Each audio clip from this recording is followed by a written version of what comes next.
Na, o dabar aš paprašysiu jūsų visų užmerkti, nu, patogiai atsisėsti ir užmerkti akis. Užsimerkit savo.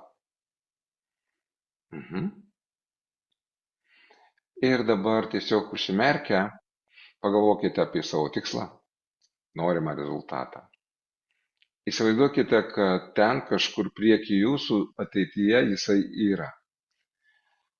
Tačiau pasistengkite jį dabar pamatyti arba įsivaizduoti ne kaip tam tikrą gyvenimo epizodą ar nuotrauką, o tiesiog įsivaizduokite kaip tam tikrą energiją, kaip tam tikrą rezultatą emociniam pavidale.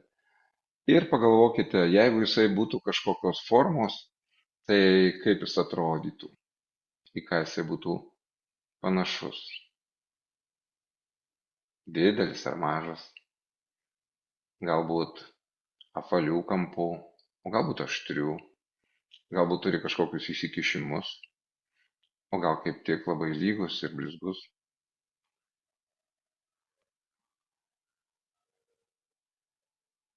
Matykite taip, kaip jūs tai matote. Ir dabar atkreipkite dėmesį, į ką panaši ta forma. Gal jinai kažką primena iš jūsų gyvenimo, tačiau matykite tai kaip forma. Galbūt tai yra simbolis ar dar kažkas. O dabar įsivaizduokite, kokia spalva dominuoja šiame jūsų vaizde. Ar jų yra kelios, ar viena.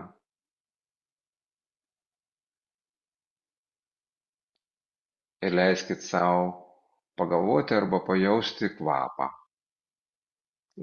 Įsivaizduokite, priimkite, kad jūsų rezultatas, kurio jūs norite, turi kvapą. Ir jeigu jis kvepėtų, tai į ką tas kvapas būtų panašus? Tai gali ateiti intuityviai iš jūsų vidaus, o gali tiesiog sukurti. Bet tai turit padaryti tiesiog staiga, taip impulsyviai. Ir sugalvoti arba leisti ateiti tam kvapą.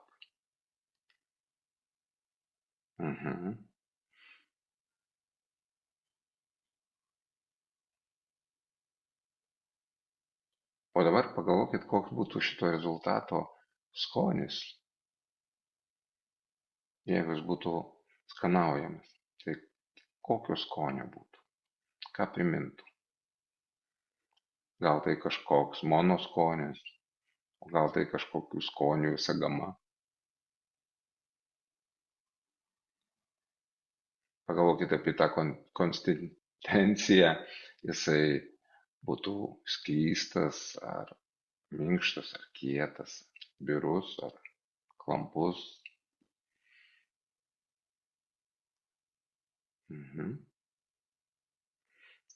O dabar pagalvokit, jeigu tai būtų garsas. Kaip skambėtų jūsų rezultatas?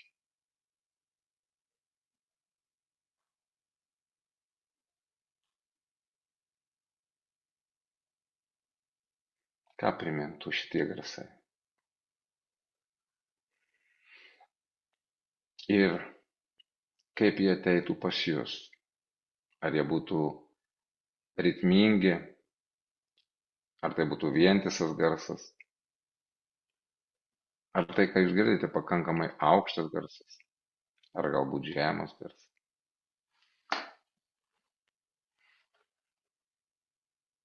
Tai kokia nors melodija, muzika, o gal gamtos garsai, ar žmonių garsai.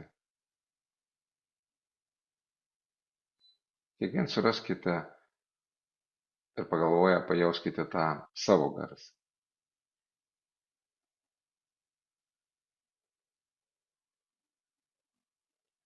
Gerai. O dabar pagalvokite, kas labiausiai jums buvo simbolis jūsų rezultatų. Su kuo labiausiai suvedėte savo rezultatą. Kas lengviausiai pasirodė sukurti galbūt. Arba Su kuo labiausiai asocijavosi, tai jums buvo sukėlė geriausią jausmą, geriausią malonumą. Kažkam bus galbūt spalvos, formos, kažkam garsas ar skonis ar kvapas. Pajauskite, kas jums. Mhm. Ir įsidėmėkite, užfiksuokite tai. Ir kai tai galvojate, pagalvokite, kokias emocijas kelia, kai jūs tai žinote. Su tom emocijom ateina kažkokios tai mintys.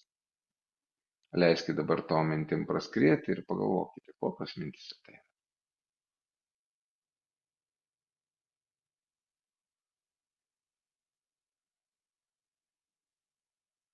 Labai gerai, šaunu. Ir jau kas baigėte, galite atmerkti akis ir grįžti.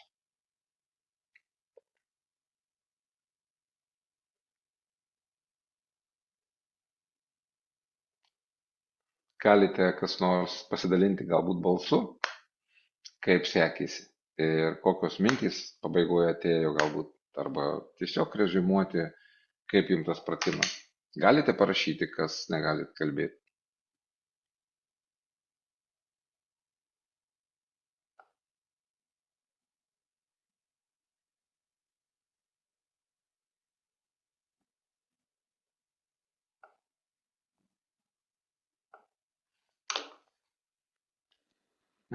Ir tai įdomu.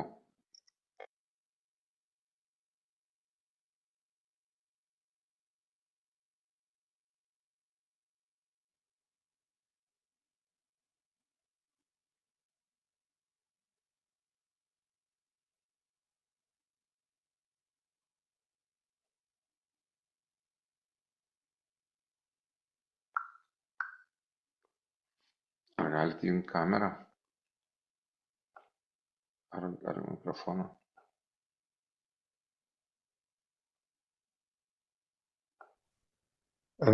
Girdit mane?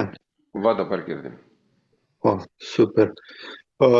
Dėl asociacijų tai kažkaip vaizdiniai sunkiau ėjosi, bet man labiau su garsais susiliejo ir susitapatint labiau išėjo. Tai toks geras jausmas ir kažkaip tai, sakykime, aš bent jau įsivaizdavau padidinti pasitikėjimą savimi, ne, mano tikslas buvo ir jo, ir su tam tikrais garsais muzika, atrodo, paaugo tas pasitikėjimas. Tai Ačiū labai. Tai tiek, jo. Jo, ačiū labai. Taip, būtent yra. Jeigu mokintumėtės neurolingvistinio programavimo arba galbūt iš savo specialybės žinote, o galbūt jūs tiesiog iš prusimo žinote, kad daugelis žmonių yra vizualai, audialai, kinestetai. Mes visi tokie, bet kažkokia viena ar iš kita mūsų sistema yra labiau stipresnė negu kitos. Ir plus tame kontekste, kur jūsų rezultatas galbūt taip pat yra kažkokios reikšmės, kur padaro taip, kad jums labiau suveikia ir rezonuoja garsai, vaizdai ar skonis, ar dar kas nors. Ne? Tai šie dalykai taip pat veikia taip traukiančiai į tą tikslą. Ir galima tai pamedituoti ir tokiu būdu visiškai nesąmoningai užduoti tuos dalykus. Nesąmoningai užduoti tuos dalykus, kurie būtent pasąmonėje labiau suprantami, tie pirminiai mūsų suvokimai vaizdais, garsais, emocijom yra labiau suvokiami negu mūsų ta priežasčių pasiekmių grandinė ar kažkoks tai planas ar tikslas. Visi tikslai prasideda, arba kelias į tikslus visada prasideda nuo mūsų jausmų. Mes arba norim, arba ne, mes jaučiame gamą įvairių jausmų ir vieni jausmai mus stabdo, kiti jausmai mums padaro proveržį, mus motyvuoja ir mes jaučiame aistrą į savo rezultatą ir einame. Jausmai gali būti bet kokie. Daug energijos turi netgi pyktis, nors atrodo, kad jis neigiamas jausmas. Bet jis gali labai gerai nuvesti į tam tikrus tikslus. Aš nekalbu apie visus. Tuos, kurie konkrečiai gali būti susijęs su šituo jausmu pasiekti rezultatą. Ar ne? O tokia laimė, sakykime, jinai labiau pasyvi negu kad kiti jausmai, ypač negatyvūs. Todėl, kad laimingas žmogus labiau linkęs būti vietoje, būti ramus ir tuo metu mėgautis tuo momentu, kada jisai laimingas. Iš esmės, čia toksai bazinis supratimas, bet nebūtinai. Taigi, Tai ir dabar atsiprašau, mes... dar buvo Jurgitos irgi komentaras, kad fainai buvo, mačiau kubą didelį, marmurinį pilkai, braškių su šokolado skoniu, daug galios pover ir simfoninė muzika su bažnyčios varpo garsais. Nu, taip jau labai, labai gražiai. Gerai, o dabar šiek tiek dar tos teorijos apie tai, kaip tikslai arba norai, mūsų tos ambicijos nesutelpa į...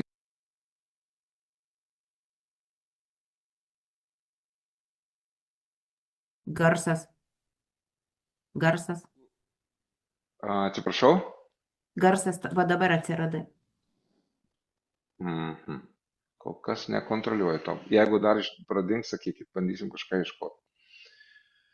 Taigi, tai sutinkat su manim, mes norim, bet vidus nuneša kažkur kitur. Aš jau kalbėjau apie tus paprastus dalykus, kaip aš noriu sportuoti, tačiau atėjus sekančiam rytui, aš sporto klube neatsirandu, aš, tarkim, noriu mesti rūkyti, tačiau tik išsiblaškiau, tik pamečiau kontrolę ir net nepastebėjau, kaip galbūt vėl laikau savo aparatą, dabar jau taip reikėtų sakyti, ne cigaretę, ne cigarą, ne aparačiuką kokį nors, ir vėl užtraukiau dūmą. Taigi mes nuolat ir nuolat nukrypstam nuo to savo noro, kurį turim. Ir labai dažnai būna taip, kad aplamai mūsų tikslas ar noras būna situacijoje savotiškai, galima taip ir pasakyti, neadekvatus arba netinkamas, arba mes tiesiog neturim tam norui pasiruošimo. Mes nepasiruošę tiek, kad galima sakyti, kad situacijoje jisai nerealus. Sutinkat su manim?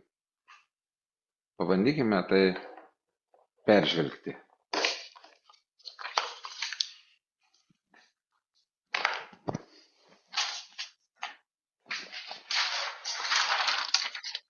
Aš šiek tiek pasirašiau iš anksto. Ar šį kartą geriau matyt?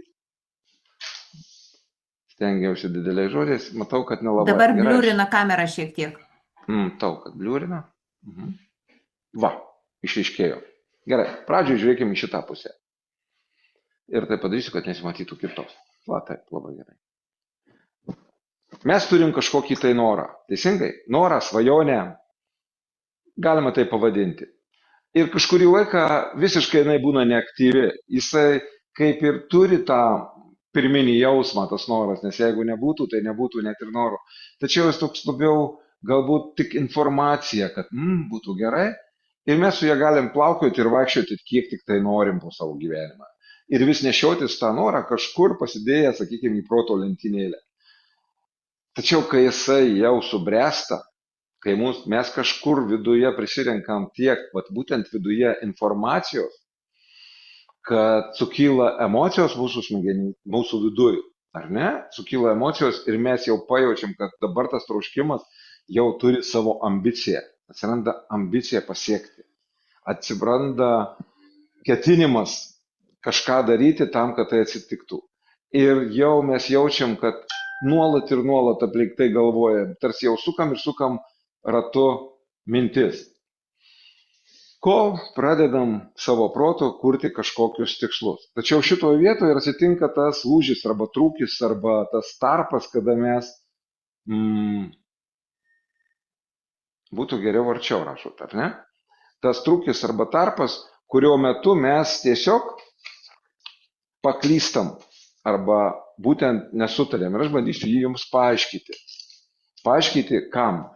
Tam, kad jūs suprastumėt, kaip atrinkti tai, kas realu ir tai, kas įmanoma. Tai, kas įmanoma paprasčiau ir lengvai. Kaip atrinkti, kad mano tas, sakykime, noras telpa į mano realybę ir yra lengvai pasiekiamas, kad aš būtent galėčiau pasinaudoti, kad ir to gerai suformuoto rezultato taisyklėmis ir lengviau pasiekčiau, kad aš galėčiau tų žingsnių suskaičiuoti mažus, bet susidėlioti labai aiškiai ir paprastai.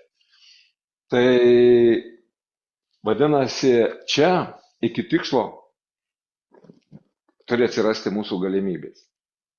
Ir sutikit su manim, mes turim žodį, čia prašiau žodį ambicija. Ambicija, tai mes turim ketinimą tą tokį stiprų, tai turim savo ambiciją, kad būtent to norim. Ir kartais būna tos ambicijos stipriai per aukštos.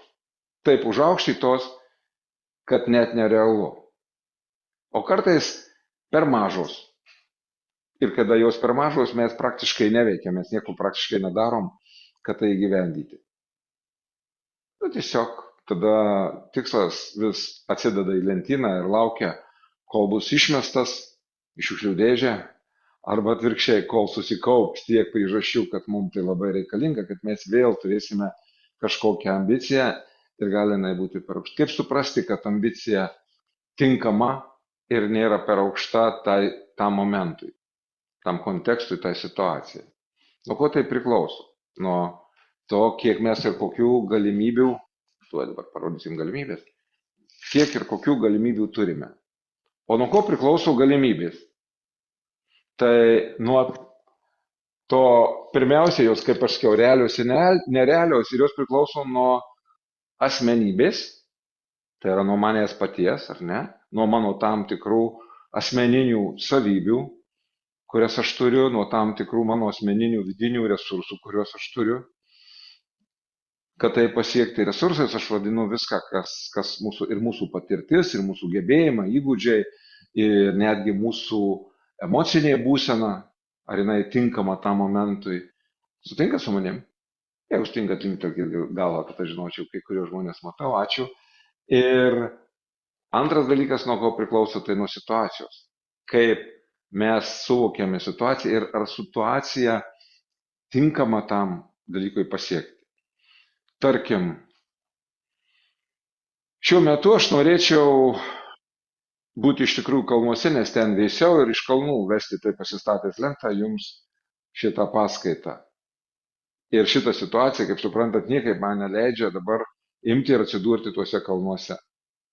Ir aš tikrai negaliu to padaryti. Arba po mūsų paskaitos aš noriu, sakykime, iš tikrųjų jaustis sportiškai, jausis gerai pasportavęs, aktyvus koks nors, bet jau bus stipriai per vėlu eiti į sporto salę ar ten išeiti į gamtą ir kažką veikti, nes pakankamai vėlyvas metas bus, kai mes tai pabaigsime. Ir vėl situacija ne visai atitinka tai, ko aš noriu. Nors su sportavimu beveik ir įgyvendinama. O jeigu noras būtų didesnis nei sportavimas, o jeigu jis būtų brangesnis negu sportavimas, o jeigu dar esnis koks nors, ir situacija gali visiškai netikti. Tai va šitą vietą reikia pagauti, ar aš su savo savybėmis, aš kaip žmogus, kaip tam tikras tipas šiuo metu, ar ne, atitinku toj situacijoje savo tą norimą tikslą. Ir čia galite jau irgi užsirašyti ir pagalvoti, kiek dabar procentais galite rašyti, 100%, taip iš nuojautos, aišku, jūs šiandien skaičiuosite, kiek aš kaip žmogus pasiruošęs tam, ko noriu, procentais. Kaip jūs jaučiat? Paskui galėsite savo dar dasirašyti, ką sudedate į tuos procentus, kokias savo savybės, gebėjimus ir panašiai. Čia aš dar noriu pasakyti, kad kartais žmonės ima ir visiškai pamiršta tai, ką gali. Kartais jie nuvertina arba nedavertina tų patirčių, kurias turi. O kartais būna, kad jie toje situacijoje, tame kontekste, kur nori to pasiekti, nesugeba įdėti tų sėkmingų patirčių iš praeities, ką aš minėjau praeitą kartą, ir prisiminti jas tiesiog, kad aš ir tai galiu, ir tai man išeina. Ir šitaip aš anksčiau darydavau ir išeitų. Mes tiesiog turim kažkokį šabloninį įprastą veiksmą vieniem ar kitiem rezultatams siekti ir labai dažnai nepažvelgiam į šoną, kad mūsų viduje yra kiti resursai, kitos kompetencijos, kiti gebėjimai kažką pasiekti. Galų gale net ir patirtis yra, kad taip ir buvo, kad galima buvo panaudoti. O dažnai ta patirtis nebūna tiesiogiai susiję. Ten tik tai galbūt mūsų viena kita charakterio savybė, o galbūt ten mūsų tik tai vienas ar kitas elgesio šablonas, kurį galima ištraukus panaudoti kitoje vietoje. Čia jau didelis ir gražus darbas pagalvoti, kas įeina į tuos, tarkim, procentus, kiek čia parašysi, 10, 80 ar iš visą 100. Na ir pagalvokite apie dabartinę situaciją. Ta situacija, kur, jinai atsako į klausimą, kur, kada jūs šito norite, siekite ir kiek tai ta būtent situacija atitinka tą jūsų noro pasiekimą, ar jinai tinkamu metu, tinkamoje vietoje ir ten yra visi išoriniai resursai, kurie jau ne jūsų, o išoriniai resursai, kurių jums reikia.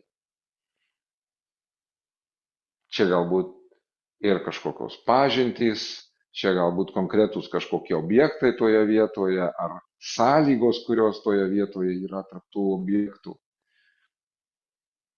žmonės, gal gyvūnai, priklausomai koks tai tikslas, ar ne, specialistai ir įrankiai, aišku.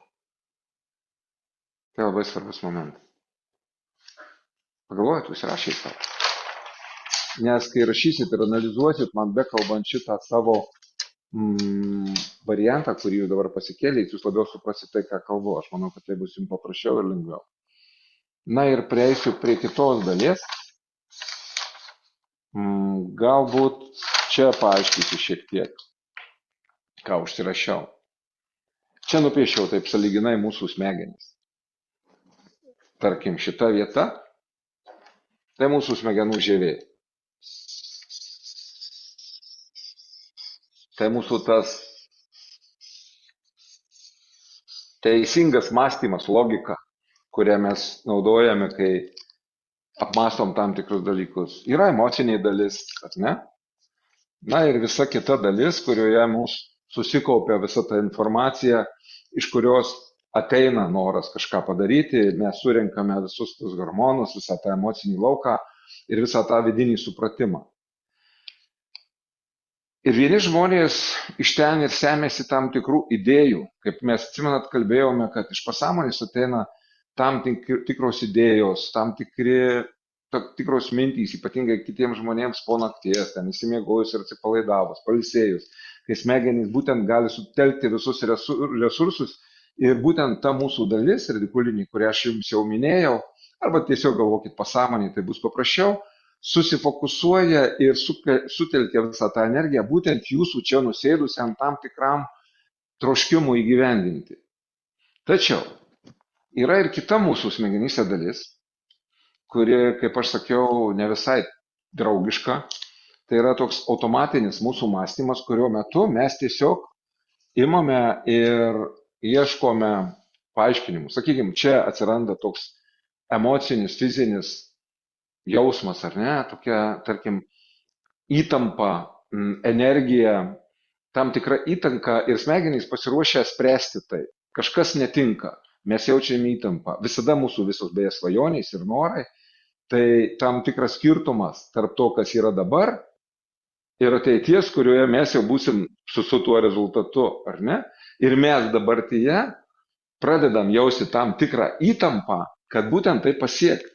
Jeigu ji maža, galime labai dažnai atsikalbinėti, laukti, kentėti arba nieko nedaryti. Ir vis jai kylant ir didėjant, mūsų smegenys labiau veržiasi į kažkokių sprendimų paiešką.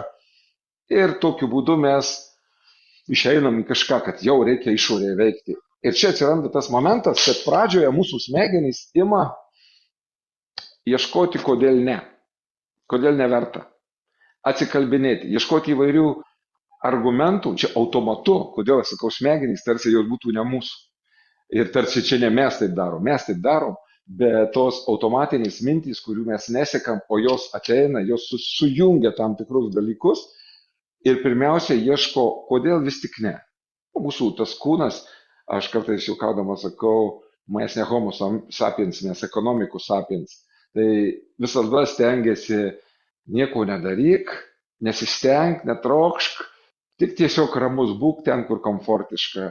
Ir visada ieškos pirmiausia, kaip paaiškinti, pateisinti ir panašiai. Tai jos ieško, pirmiausia parašiau čia, numatymo, kas kam nematyta, aš tiesiog pasakau žodžiu. Tai yra, jos numato tam tikras sąlygas, jos numato tarsi ateitį ir dažniausiai ieško, kodėl ne. o ne kodėl taip. Taip mes ieškom jau sąmoningai, o iš nesąmoningo atsiranda dažnai toks, kodėl ne. Ir tas kodėl ne visada tas palyginimas su tuo, kas jau automatu įpročiuose pas mus veikia. Ir mes iš to jau kažką turim, ne?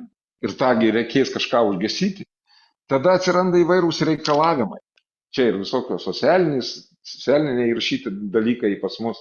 Ir kiti, sakykime, kitos tokios normos ir taisyklės, kurios ateina iš labai vėlai. Ir šiaip kiti dalykai. Mes pradedam ieškoti, kokie ir tų pačių reikalavimų ir tų pačių sąlygų, kodėl tam tikri reikalavimai prieštarauja ir mes negalim kažko. Ir tam tikri po to pasiteisinimai ir pasiaiškinimai. Tai taip pat tam tikras šydas ant mūsų ausų, akių ir mūsų galimybių. Visi šitie dalykai tarsi niveliuoja, gesina mūsų galimybės ir mes tokiu būdu, ką pasakysiu, darom, prarandam supratimą, o kaip mums pasiekti tą norimą tikslą. Kaip mums padaryti taip, kad pasiekti ir kas atsitinka tų automatinių mūsų mąstymo dalių dėka, tarsi turėtume kuo lengviau pasiekti, o atsitinka taip, kad mes iškraipom savo tą realybės suvokimą. Kažką perspaudžiam, kažką padidinam, kažką sumažinam, bet tikrai neįsivaizduojam faktiškai taip, kaip yra.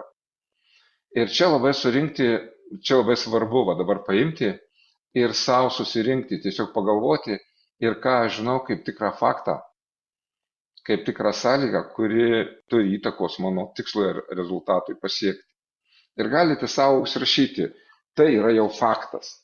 Bet pagalvokite, kas yra ne faktas, o tik jūsų nuojauta, arba jūsų spėjimas, arba jūsų paaiškinimas, arba jūsų tik tai numatymas.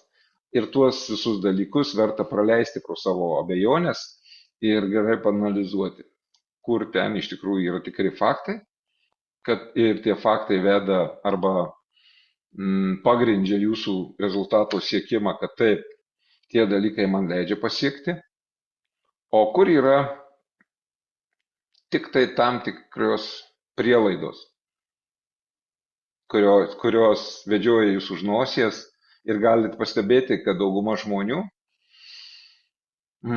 turėdami labiau prielaidas su savo aš noriu, neturėdami tikrų faktų, kad tai realybėje įmanoma, vis pasitenkina pačia svajonė, pasitenkina pačiu geismu, aš tas fainas žmogus, kuris to nori ir dar pažiūrėkit, aš kažką dėl to darau, o darydamas dėl to kažką, tai dar galiu ką nors ir apriekti, kad man trukdo. Apriekėtų, kas po to vis tik nieko nedaro. Bet už tai kokie jūs tokie teisūs, nes jūsgi norit. O galit pastebėti, kai reikėt, tai žinojot, ko norit. O kai kitą dieną per pietus jau pamiršę darot visai kitus dalykus ir tai neįdomu. Nes tas jūsų noras, kuris neturi tų faktinių aplinkybių labai daug, o tik nori jūsų tas prielaidas, jis toks plaukiantis, galima sakyti debesėlį, arba galima sakyti jūsų pasąmonėje. Ir jis tai atsiranda, kažkur išlenda, tai jisai vėl ten grimsta į kažkokius gylius, vėl kažkur išlenda. Dažniausiai, kai reikia apginti savo ego, kad aš tas, kuris galiu to norėti, tai visada išlenda. Bet kai tik atsipalaiduojam ir norim malonumų kokiu nors, tai pasižiūrėk ir nenoriu, ir tingiu, ir kam čia man. Ir viskas tik dėl to, kad mes tikrai sąmoningai nesusirinkę tų aiškių, išgrynintų faktų, kurie veda į mus. Ir dabar dar kartą aš jums tai priminsiu. Pirma, reikia pasitikrinti, kas aš toje situacijoje, kuris noriu, kokius aš vidinius resursus turiu, kurie tikrai sako, kad aš galiu to norėti. Ką žinau, ką moku, ką suprantu. Antras dalykas, kuris labai svarbus, kiek situacijoje yra tų dalykų, kurie leidžia man to norėti ir siekti, kurie iš tikrųjų palankus tam, kad aš tai gaučiau. Ir šitos dalykus apsvaršius, susirašius, galima visai kitaip pasižiūrėti į savo to noro planavimą. Ir priminsiu, vidiniai pasąmonė tūno visas lobynas mūsų tam tikrų patirčių, tam tikrų žinių, informacijos, Tik štai ne kiekviena, ir tai jau yra šiek tiek tyrinėjama, bet dar net neįrodyta ir nėra jokių pamatavimo būdų, kaip tai padaryti. Ne kiekvienas žmogus gali susijęti nesusiejamus dalykus, tas įvairias skirtingas informacijas iš tų pasąmoninių įvairių sluoksnių ir sistemų į kažkokią tai originalią idėją. Jos tiesiog vieniems žmonėms ateina kaip lietus ir jie labai greitai prikuria visko ir pasirenka idėjas, kurios jiems tinka ir jie nueina tuo keliu ir labai daug pasiekia. Daugelis sėkmingų žmonių kalba apie tai, kad jų visos geriausios idėjos gimsta arba sprendimai gimsta būtent nesąmoningų, transinio kažkokio momento metu. O žiūrėkit, jiem tų idėjų gana skurdu, gana mažai. Ir vadinasi, tas vidinė talpa arba tas nesąmoningas būdas pasinaudoti, aš tuo, jeigu norite, pasakysiu, šeštų jausmų, kuris yra, pas visus yra skirtingas. Ir žmonės taip, kai kurie net ir nepasitikė savo šeštų jausmų. O čia bus labai smalsu, padarykim dar vieną pabendravimą, kad ne tik vienas aš kalbėčiau. Įvertinkite, kiek jūs pasitikite savo šeštų jausmų, savo intuiciją. Aišku, kai moterų yra daugiau, beveik galim nuspėti, kaip ten bus su tais atsakymais, bet nebūtinai. Rašykite. Padarykime taip. 10 visiškai pasitikiu, 0 visiškai nepasitikiu. O ten jau įvertikite, kiek jūs galvojate, kad pasitikite savo intuiciją, šeštų jausmų. Ką reiškia pasitikite? Tai vadinasi, dažnai panaudojate jį savo veikloje, savo gyvenime. Tie, kurie jaučiate, bet nesinaudojat arba nepasitikit, neveikit pagal tai, kaip jaučiat, tai parašykit mažiau. Bet tikrai nenori. Na va, sakau, daug žmonių pasitikė pakankamai stipriai.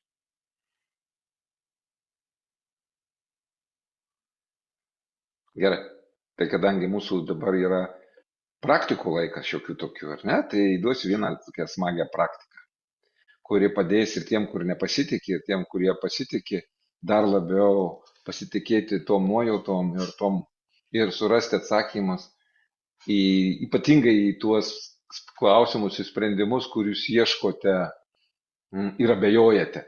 Abejojate kažko ir niekaip nenusprendžiate, tai kągi daryti. Ir kai protas negali atsakyti, o iš vidaus neteina tikras stiprus jausmas, tačiau yra abejonė. Abejonė irgi jausmas, emocija tam tikra, ar ne, kuri neleidžia pasirinkti tarp kelių dalykų. Jinai nebūtinai racionali gali ta abejonė taip pat būti tam tikra iliuzija, kuri sukurta dėl tam tikrų prieštaravimų jūsų viduje. Ir tie prieštaravimai gali būti atsiradę ne tik dėl to, kad jūs toks žmogus, mėgstantis abejoti, bet ir dėl tam tikro bendravimo su tam tikrai žmonėm, kurie moka tai išnaudoti ir kurti kitose žmonėse. Aš kalbu apie mėgstančius manipuliuoti kitais, toksinius žmonės, bet čia kita tema. Taigi, dabar aš paprašysiu jūsų, kad visi susirastumėte kokią nors monetą ir aš paieškosiu. Kur nors turėjau čia monetą. Va.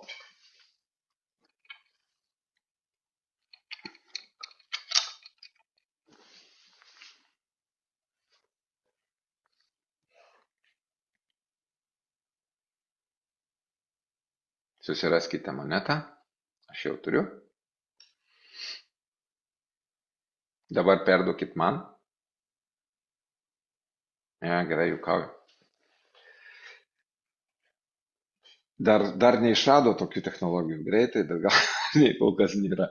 Gerai, dabar pasiėmė monetą, pasižiūrėkite į josios pusę, kažkurioje pusėje yra skaičius, kitoje pusėje herbas, tam tikra kažkokia simbolika ir pasirinkit. Vienoje pusėje bus jūsų vienas sprendimas, kitoje kitas. Arba kitaip sakant, tarp tų abejonių vienoje vienas noras, kitoje kitas.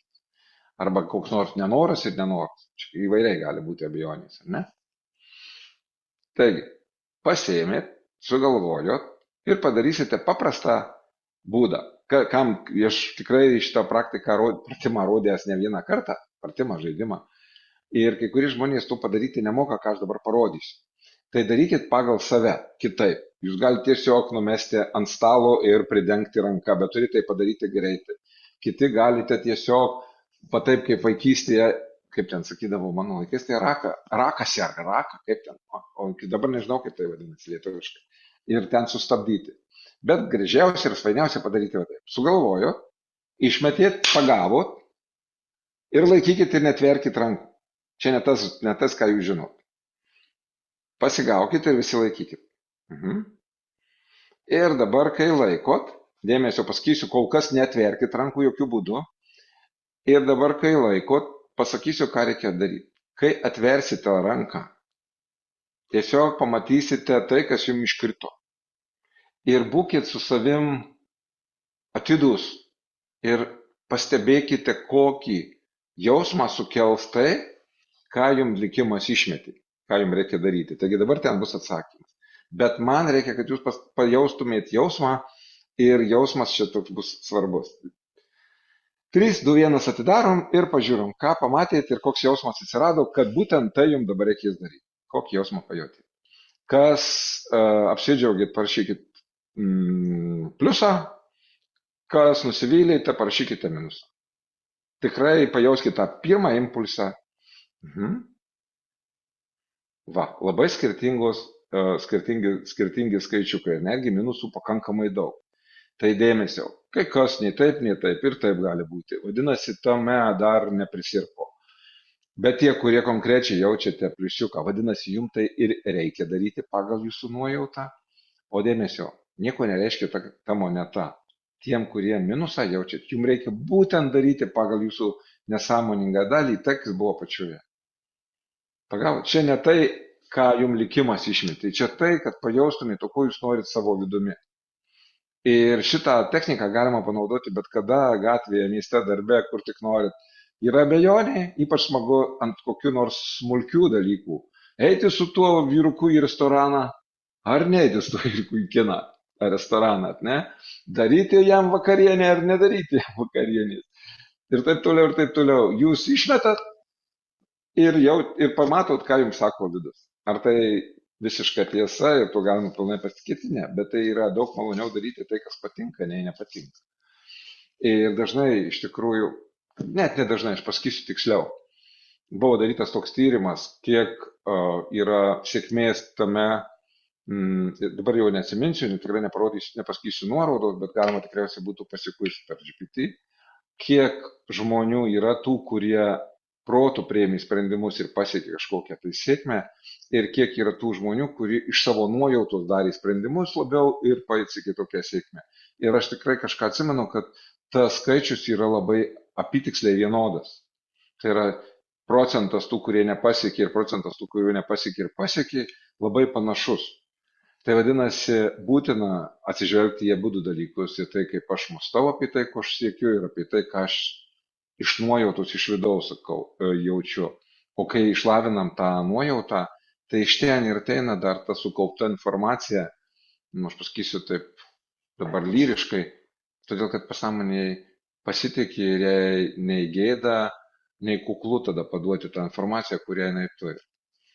Ir jai nereikia tai paduoti per sapnus kaip pabaisa kokią nors, negali tada paduoti taip, kaip jaučia, ką būtent reikia daryti. Tai va. Ar įdomu? Įvertikite dabar nuo 0 iki 10 šį momentą. Palikite ant arbatos biskį. Gerai. Ačiū. Taigi, važiuojam toliau. Dabar aš jums pateiksiu dar vieną techniką, irgi tokią įdomią, jinai vadinasi, jinai yra ir coachingo mokymuose, jinai yra ir NLP mokymuose kai kuriuose. Ir labai NLPeriška. Jinai vadinasi mentorių stalas. Kas galbūt girdėjo, padėkit pliusiuką, kad žinočiau, su kuo dirbu. Padėkim tai, vienetuką žinau, nuliuką nežinau. Mano studentai nedėkit, žinau, kad žinau. O dauguma nežinau. Gerai, tai padarom. Suraskite, galite dabar pasimti ir savo šitą norą, kurį turite. Tikrai kažkuriame šito noro įgyvendinimo etape yra klausimų. Galbūt iš karto, galbūt pabaigoje, galbūt per vidurį, bet tikrai mes turime momentų, sričių, kur kažko nežinome ir mums reikia atsakymų. Užsirašykite ant lapo klausimą, o tie, kurie galbūt užsirašyte pradžioje, tai dabar pažvelkite, patobulinkite tą klausimą ir pasirinkite klausimą, į kurį būtų labai smagu gauti kitokį požiūrį, negu kad jis nuolat sukasi jūsų galvoje. Čia, kur aš jums piešiau ir aiškinau, kad tos automatinės mintys, kada trukdo, mūsų nuolat sukasi klausimas ir mes niekaip negalime sakyti, nes vis randam neracionalius paaiškinimus, kodėl gali būti ir pavojinga, ar sunku, ar ilgu ir taip toliau, bet ne tai, ko mums reikia. Suradote? Turite? Gerai. Tada aš paprašysiu vėl visų patogiai atsisėsti, čia atsipalaiduoti nebūtina, tiesiog jauskit, kad jums komfortiška, atsipalaiduokite tiek, kiek galite klausydami manęs, tai ne meditacija, ne hipnozija. Ir kas mokate svajoti atmerktomis akimis, galite neužsimerkti, nes tikrai yra tokių žmonių, jie tiesiog sufokusuoja savo arba išfokusuoja savo žvilgsnį arba kažkur į tolį, į horizontą, kad ir namuose per sienas paleidžia savo žvilgsnį ir taip gali drąsiai svajoti, fantazuoti, matyti vaizdinį. O tiems, kuriems patogiau užsimerkus, tai dabar užsimerkite. Ai, plaukit, neužsimerkite, atsiprašau, praleidau vieną dalį. Atsimerkite. Dabar paimkite ant lapo ir surašykite 4 autoritetus, 4 personažus. Beje, jeigu neturėsite tokių autoritetų, kurių būtų įdomu jums atsakymas, tai tada užsirašyti galite net personažus. Jeigu ir tikslas toks nerimtas, tai visai gali jums patarti koks nors multiplikacinio filmo herojus, pasakos herojus. Netgi galite, jeigu turit mėgstamą šunį ar katę ir jos paklausti, kad užsirašykite tai, kas jums norėtųsi. Dažniausiai aš darau 3 rimtus, 1 nerimtą, bet brangų, mylimą arba patinkantį. Kažkoks vienas žmogus sako, aš galiu savo diržo sagties paklausti. Kodėl, sakau? O jinai visada su manim ir po mano pilvu kažkur viduriuos, tai aš sako, su ją artimas. Nu tai klausk savo sagtį. Irgi tinka. Netgi negyvi daiktai gali kalbėti kartais. Bet pasimkite kokius nors labiau tokius turinčių sąmonę daiktus. Ir kad aš žinočiau, kad jūs pasiruošit, parašykite 4. Mūsų 4 skaičiukas, tai 4 tie personažai. Autoritetai, proto bokštai, žinovai. Tai gali būti tėvai, protėviai. Taip, aš nepasakiau, tai gali būti mirę žmonės, tai gali būti gal net iš ateities, būsimas, pavyzdžiui, mano vaikas, arba būsimas anūkas. Ir taip negalima sugalvoti. Nors kaip pirmam kartui padarykite paprasčiau. Gerai, šauno pradedam. Dabar paprašysiu visų pasiruošti, kas užsimerksit, kas atsimerkę būsit. Taigi užsimerkite ir įsivaizduokite save vietoje, kur jums labai smagu, saugu ir komfortiška. Jeigu tokią vietą turite, tai tiesiog ją įsivaizduokite, jei neturite, galite mintimis susikurti tokią vietą, kur jums tikrai smagu. Gali būti sufantazuota vieta, o gali būti reali vieta. Ir tokia vieta, kur jūs tikrai galite atsijungti nuo pasaulio, atsijungti nuo kitų žmonių. Pabūti vieni. Gal tai koks nors kampas ant upės kranto, parke, o galbūt vaikystės smėlio dėžėje, ar jūsų vaikystės kambaryje, o galbūt miške, ar ant kalnuose. Ir dabar įsivaizduokite, kad jūs ten gerai įsitaisote, patogiai atsipalaiduojate ir tarsi laukite.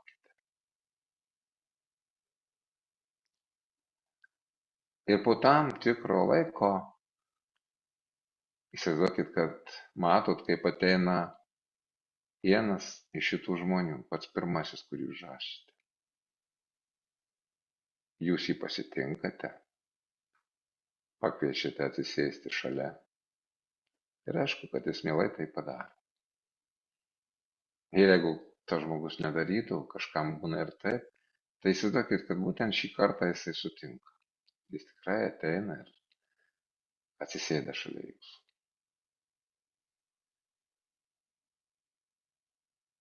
Po to ateina antras ir trečias. Ir lygiai taip jūs juos pakviečiate prisijungti prie šitos smagios kompanijos.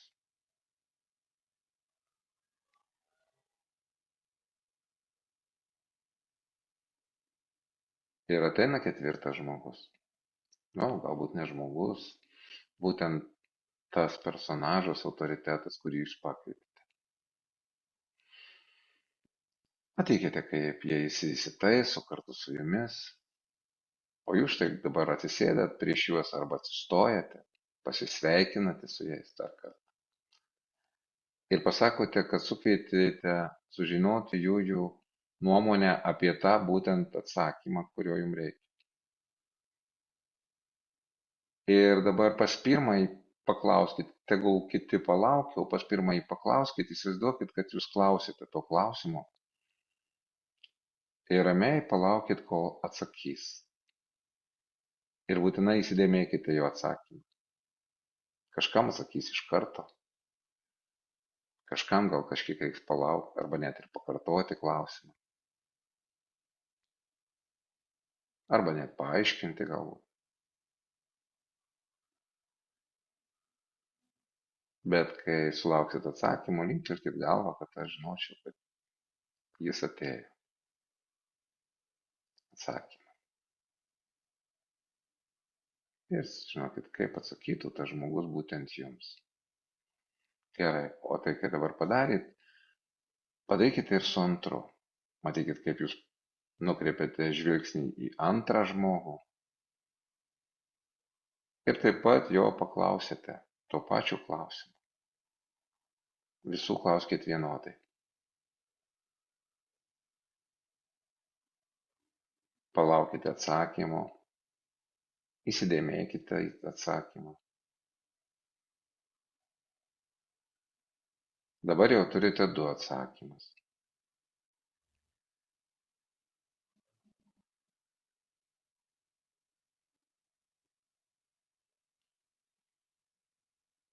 Ir štai eilė trečiam.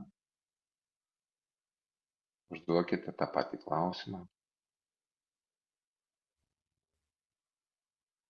Kartu matykite, kaip reaguoja, su kokiom emocijom taip jums atsako. Ir sulaukite sekančio atsakymo. Įsidėmėkite jį. Ir kai tai padarysite, linktelkite galvą, kad aš žinočiau. Labai gerai. Labai gerai. Na ir dabar ketvirtu atėjo eilė. Žvelkite į ketvirtą, tiesiai jam į akis ir paklauskite, ką jisai galvoja jūsų klausimu.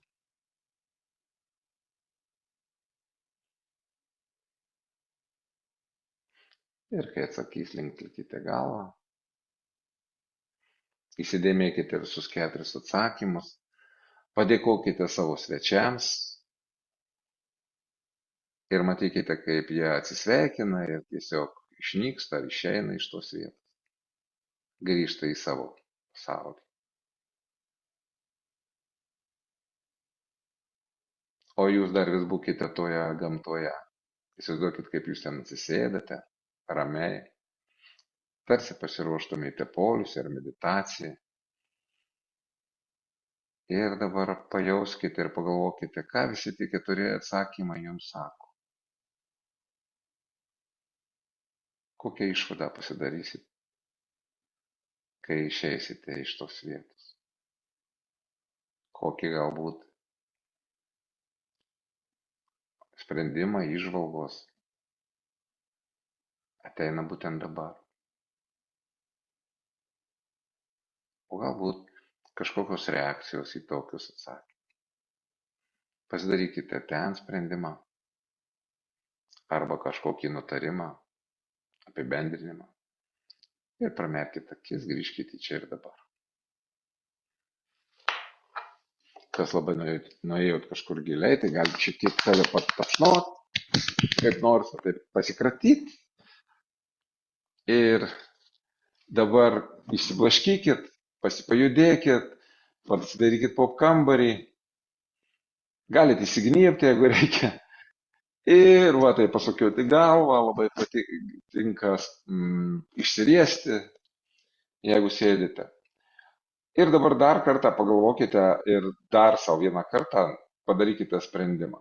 Dabar jau atmerktomis akimis pagalvoja apie tos 4 atsakymus.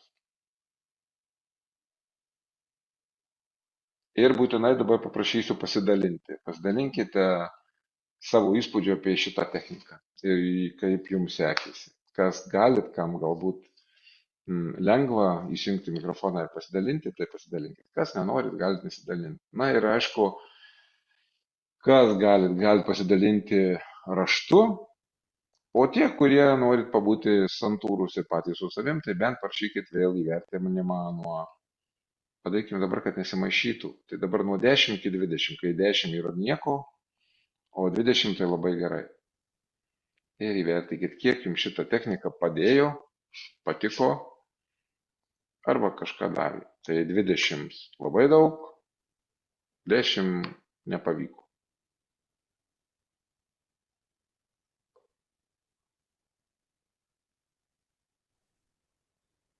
Smagu. Kas Jeigu aš parašysit gavau 30? 4 skirtingus atsakymus, kaip man dabar išsirinkti vieną? Aha. O dabar labai geras momentas, nes tikrai kartais taip atsitinka, nes jie būna labai skirtingi. Labai faina. Tai vienas momentas, jūs galite tiesiog pasėdėti ramiai, pabūti su savim ir apjungti tuos atsakymus. Užsiduoti savo klausimą, kas bendro tarp tų visų atsakymų, jeigu taip yra. Tai vienas būdas. Tiesiog sąmoningai pagalvoti, apie kokią galbūt vertybę vieną kalbą, ar apie kokią nors galbūt konteksto detalę, vieną kažkokį momentą ir kažkas bendro yra tarp jų. Netgi kartais būna priešingi, vienas su pliuso, su minuso ženklu, bet jie kalba apie kažkokį vieną tą patį esminį dalyką. Ir ten jau jūs turit visą laisvę pasidaryti savo sprendimą, kaip jum priimti ar atmesti vieno ar kito pasakymą. Arba galbūt ten atsiras, taip bemastant, nauja idėja. Kitas būdas, labiau, sakykime, leidžiantis jūsų viduje atsakyti, tai įsivaizduokit, kad dabar 2 atsakymus laikote vienoje rankoje, 2 kitoje rankoje. Irgi kaip kažkokius tai simbolius, energijas, šviesas, kaip dar ką nors. Taip sujungkit ir gerai pakratykit. Ir vėl pažvelkit taip kartu į rankas. Ir pagalvokit, kas išeina iš tų atsakymų, jeigu dabar jie susimaišytų ir taptų vienu dideliu atsakymu. Koks vaizdas, ar koks žodis, ar galbūt sakinys būtent liktų kaip kažkas bendro. Irgi visai padeda. Taip, į variacijų ir variantų, kaip išspręsti šitą dilemą, labai daug. Kas mėgstat labiau pasitikėti savo nuojautą, tai va, tas antras variantas, o kas norit sąmoningai pradirbėti, tai galima paieškoti tuose įsitikinimuose, tuose atsakymuose pagrindinių vertybių, kas svarbu pasakyti buvo būtent tame. Ir aišku, susirašyti. Arba dar vienas klausimas, kuris padėtų, tai ko gero linkėjo man taip atsakydamas žmogus. Ir irgi galima užsirašyti. Koks palinkėjimas arba koks to žmogaus noras mano atžvilgiu skambėjo, ko jis konkrečiai man norėjo. Na va taip. Ar šiam momentui yra kokiu nors pastebėjimų, klausimų ar atsakymų?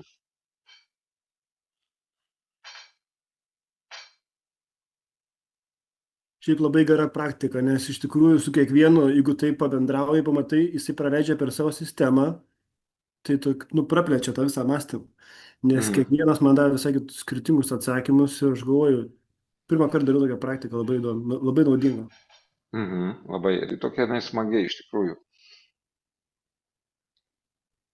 Yra klausimas, o jei vienas iš autoritetų uždavė klausimą į mano klausimą, klausimas buvo, o ką tu gali prarasti, jei to nepadarysi, nepamėginsi. Ir vėlgi čia gerai pagalvojus, galima rasti užuomeną. Dabar va, tokį klausimą gavus, galima pajausti ir tiksliau prisiminti, su kokia emocija jis tai sakė tas žmogus. Tarkim. Ar tai buvo sarkazmas, ar tai buvo pagieža, ar tai buvo nuoširdus ten meilės išraiška, ar buvo jisai atviras tuo metu, kaip jis reagavo tada, kai jūs uždavėt klausimą. Ir jūs rasite, kad klausimas į klausimą turi tam tikrą potekstę, tam tikrą irgi komandą kažką daryti arba nedaryti. Nes ne tik tiesioginiai sakiniai kažkas skamba, tai taip pat gali būti atsakymas po klausimu. Galima numatyti, taip, nuoširdžiai paklausyti, galima numatyti, o ko būtent linki tokio klausimo ir tokio jūsų žinojimu, ką jūs nuspręsite, jeigu nuspręsite. Ką tu prarasi, jeigu nepadarysi arba nepamėginsi. Aš tik tai daryti galiu prielaidą, kad tai savotiškas susiūlymas pradėti daryti. O aišku, jeigu tai susirūpinimas, tai galbūt kaip tik atvirkščiai pasižiūrėti į tai, kas galbūt prapuls, jeigu tai darysi. Bet galbūt tas klausimas, kurio galbūt savo neužsidavė. Prašom. Labai sudėtinga atsakyti, nes į kito galvą taip lengvai neįlysi, ar ne? Tai kiekvienas rasite savo atsakymą. Kitas dabar įdomus momentas dar šitame, ką Darius užsiminė, ar tai būtų tikri atsakymai, aš dabar pats užduodu klausimą, pasakysiu, bet tikriausiai vis tiek mintis būtų iš tos temos, kuri kilo man beklausant Darius. Ar tai būtų tikri atsakymai iš tikrųjų jūsų žmonių, kuriuos pažįstate, arba tų autoritetų? Tai tikrai ne. Jie gyvenime yra šiek tiek kitokie negu tai, kokius mes juos įsivaizduojame ir turim savo galvose. Tai yra subjektyvus to mūsų įvaizdžio atsakymas, kuris gyvena mano viduje. Bet kas įdomiausia, tas įvaizdis, kurį aš turiu galvoje, jis tiesiogiai veikia mano pačius sprendimus.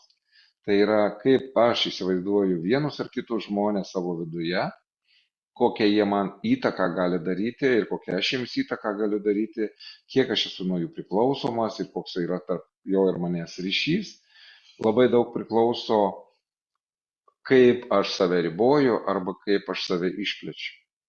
Vienas autoritetas gali menkinti viduj įvaizdis to autoriteto.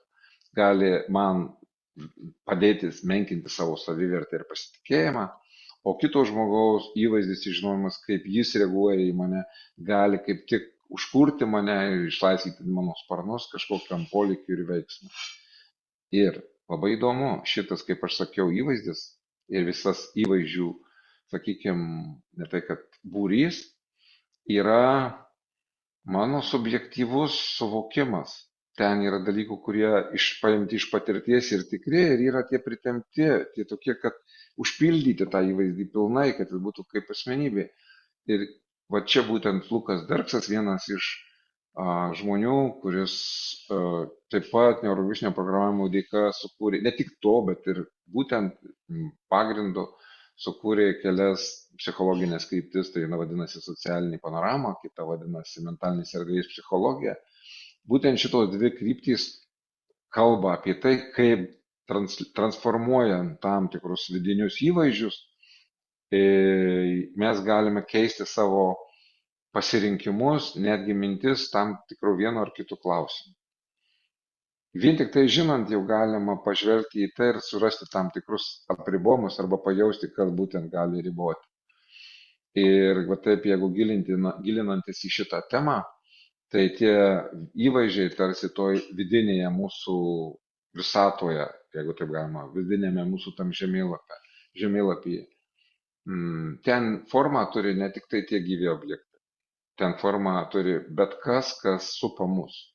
Ir netgi savotiškai galima pasakyti, formą turi norai, formą turi mūsų tikslai, formą turi mūsų projektai, ką mes šiandien padarėme pačioj pradžioje. Formą turi netgi mūsų ta kelionė kažkur su savo rezultatais. Ir pasirodo, tokiu ir panašiu būdu keičiant tam tikrus dalykus, pas mus gali atsirasti visiškai kiti insightai, gali atsirasti visai kitokį požiūrį arba net ir elgesio formos. Čia va, tikram, realiam gyvenime. Tai būtent taip veikia šitos praktikos ir technikos. Norėsite giliau, aš žinau, kur tai sužinau. Kai paklausit, pasakysiu. Ir net kur tai išmokti. Ir kur dar net išmokti, kad tai padaryti kitiem. Irgi žinau. Tai va, pasidalinsiu su smalsiais. O nesmalsūs taip ir liks, žinodami, kad nežino. Gerai, dėkoju. Ir ar yra dar kokių nors klausimų iki šito momento?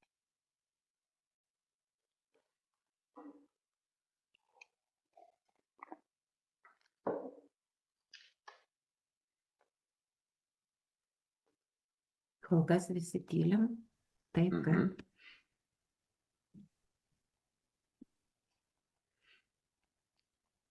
Ar prisimenat, ką mes sužinojom per 3 dienas?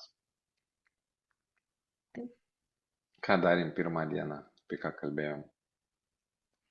Ką nagrinėjom? Man dabar būtų įdomu, kad pratęsti toliau, nes mūsų laukia dar į tikslą orientuota meditacija ir dar viena praktika. Aš manau, kad dabar padarytume tą būtent meditaciją, nes laiko nėra taip daug. Ir po to, ačiū labai Kristina, kad žmogus aktyviai dalyvauja ir parašė, kad neurologinis lygis, kas dar ką nors atsimena, tai būtent parašykit, kas užstrigo į tą laiką. Rimvydas parašė GSR, viskas tvarkoja. GSR-as, buvo ir daugiau visko. Tai gali būti nebūtinai pavadinimas. Tiesiog, kas jums liko, būtų labai įdomu dabar sužinoti, nes mūsų 3 diena irgi jau juda į antrą pusę ir į pabaigą. Mūsų laukia meditacija, kurią aš pravesiu jūsų rezultatų, jūsų tikslui siekti. Ir laukia loterija. Taip, Laukia labai loterija. svarbi loterija. Taip. Galbūt aš šiek tiek užsiminsiu apie tam tikras hipnotinės technikas, meditacijas, kaip jos čia su tuo rezultatu ir mūsų ateitim susiję. Galbūt jums bus įdomu. Tai aš kaip jau ir minėjau, hipnozių arba meditacijų vienas iš tikslų tai atpalaiduoti, nuraminti žmogų. Vadinasi, žmogus jų metu paleidžia visas fizinės įtampas, su fizinėm įtampom pasileidžia tam tikros ir emocinės įtampos ir, aišku, atpalaiduoja save pakankamai stipriai nuo tam tikrų minčių, kurios yra tuo metu. Jos sukasi įvairios, gali būti praeitos dienos kažkokios mintys, gali būti tam tikrų reikalų, kurie užsitęsia ir nesibaigia mintys, taip pat įvairūs įvykiai, kurie emociškai paveikia į gerą ar blogą pusę. Visa tai yra tas, sakykime, vidinis triukšmas, kuriame mes bandome atrasti kažką originalaus, kad pagaliau išjudėtume iš kažkokio vieno ar kito sąstingio taško į ten, kur norime. Tai būtent, kai mes miegame ir sapnuojame, kai mūsų smegenys naktį atsipalaiduoja, jeigu jos atsipalaiduoja, nes ne kiekvienas žmogus tu gali pasigirti, tada mes išlaisvinam būtent taip pat įvairiom idėjom savo tą vidinį resursą, energiją ir smegenų darbą, tam, kad atsirastų, susijungtų tam tikri labai stiprūs ar ne, tų vidinių žinių dalykai į vieną ar kitą naują sprendimą. Ir kartais tie sprendimai būna tokie visiškai net nepastebėti. Dienos kitos eigoje mes staiga atrandam, kad sugalvojom, staiga atrandam, kad su tuo žmogum kitaip pasikalbėjom, staiga su kažkuo susipažinom, arba kažkur nuėjom ir išgirdom tai, kas reikalinga. Ir visą tai net nesuvedam, kad prie to mus privedė būtent tas pakitusios sąmonės būsena, kurioje mes atradom sprendimus. Vadinasi, ir ne tik sapno, bet ir miego, bet ir meditacijos metu ir tam tikrų hipnotinių technikų metu mes išlaisvinam savo tą energiją, kuri pasijungia į informacijos atminties, jeigu norite, tos vidinės neurologinės atminties, sujungimą su tais mūsų vidiniais prašymais ir norais ir sukūriamas tas, sakykime, kažkoks sprendimas ir rezultatas. Visada atsiranda geriausi dalykai tam tokiam atsipalaidavimui transe. Tai įvyksta ne tik taip, tai gali įvykti net ir koncerto metu. Tai gali būti kažkokio vakarėlio metu, tada, kai jūs labiausiai išsiblaškę, atsipalaidavę, bet idėja kažkur ten jūsų viduje plaukia. Gali būti važiuojant automobilyje, kai jūs papuolat į tą pakitusią sąmoningą būseną. Todėl mūsų pasąmonė arba mūsų, sakykime, visas kūnas ir nervų sistema ir pasąmonė ir sąmonė sąveikoje sukuria stebuklus. Ir medikai tai išnaudoja, arba medicinos specialistai tai išnaudoja sveikatos reikalais, o coacheris gali tai išnaudoti ateities rezultatų klausimų, o psichologas tai naudoja praeities kažkokiu tai dalykų tvarkymu. Taip, kad kas tikrai pripažįsta tas technikas, plačiai išnaudoja. Meditacija dirba labai panašiai, ten irgi pakitusi sąmonės būsena ir tas žmogus, kuris pats medituoja ar pasitelkia kažkokius, arba eina į grupinius meditavimo kažkokius, taip, nežinau, būrelius ir kursus, vyksta panašus dalykai. Beje, tuose būreliuose ir kursuose ten taip pat dažniau būna labiau hipnozija negu meditacija. Nes aš čia, savo pasakysiu nuomonę, kuo tai daugiausiai skiriasi. Meditacijos žmogus labiau neturi kažkokio konkretaus tikslo ir su savo atsipalaidavimu leidžia savo pailsėti ir mintims tiesiog plaukioti toje laisvoje erdvėje. O kai tai vyksta kryptingai, kai tai vyksta su tam tikru planu ir tikslu, tai visada galima privesti ir pritaikyti prie hipnozės. Ir hipnozėje tai būtent tikslingas vedimas link kažkokio tai tikslo rezultato žmogaus tam tikroje transinėje būsenoje. Arba kitaip sakant, dar pakitusioje sąmonėje būsenoje. Ir aš žinau, kad neurolingvistinio programavimo praktiko kurse tai yra paskutinė dalis, kur kalbam apie Eriksono Miltono hipnotinę kalbą, kur ten kalbama apie visus komunikacijos fokusus, kurie įveda žmogų į transą arba kurie padeda žmogui sukurti tam tikrą dialogą, kuris būna daug efektyvesnis.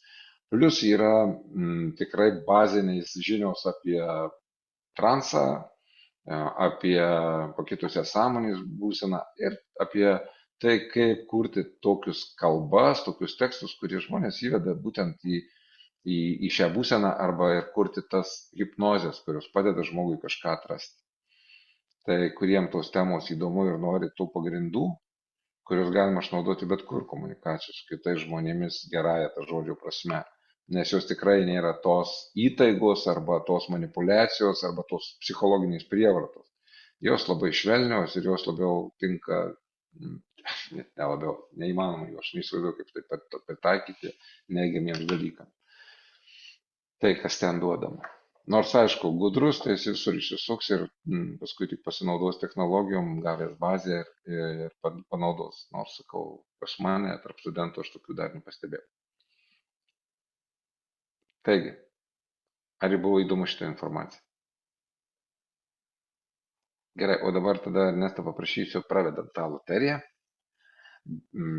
o aš šitą laiką pasiruošiu tą meditaciją. Gerai?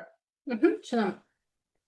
Taigi, iš tikrųjų, mes turim paruošę jums dovanėlių, tai aš čia pasidarau, kad matyčiaus. Ir pasidalinu ekranu. Labai iš tikrųjų daug smagiai susiregistravot ir labai esam dėkingi, kad dalyvavot, apsilankėt.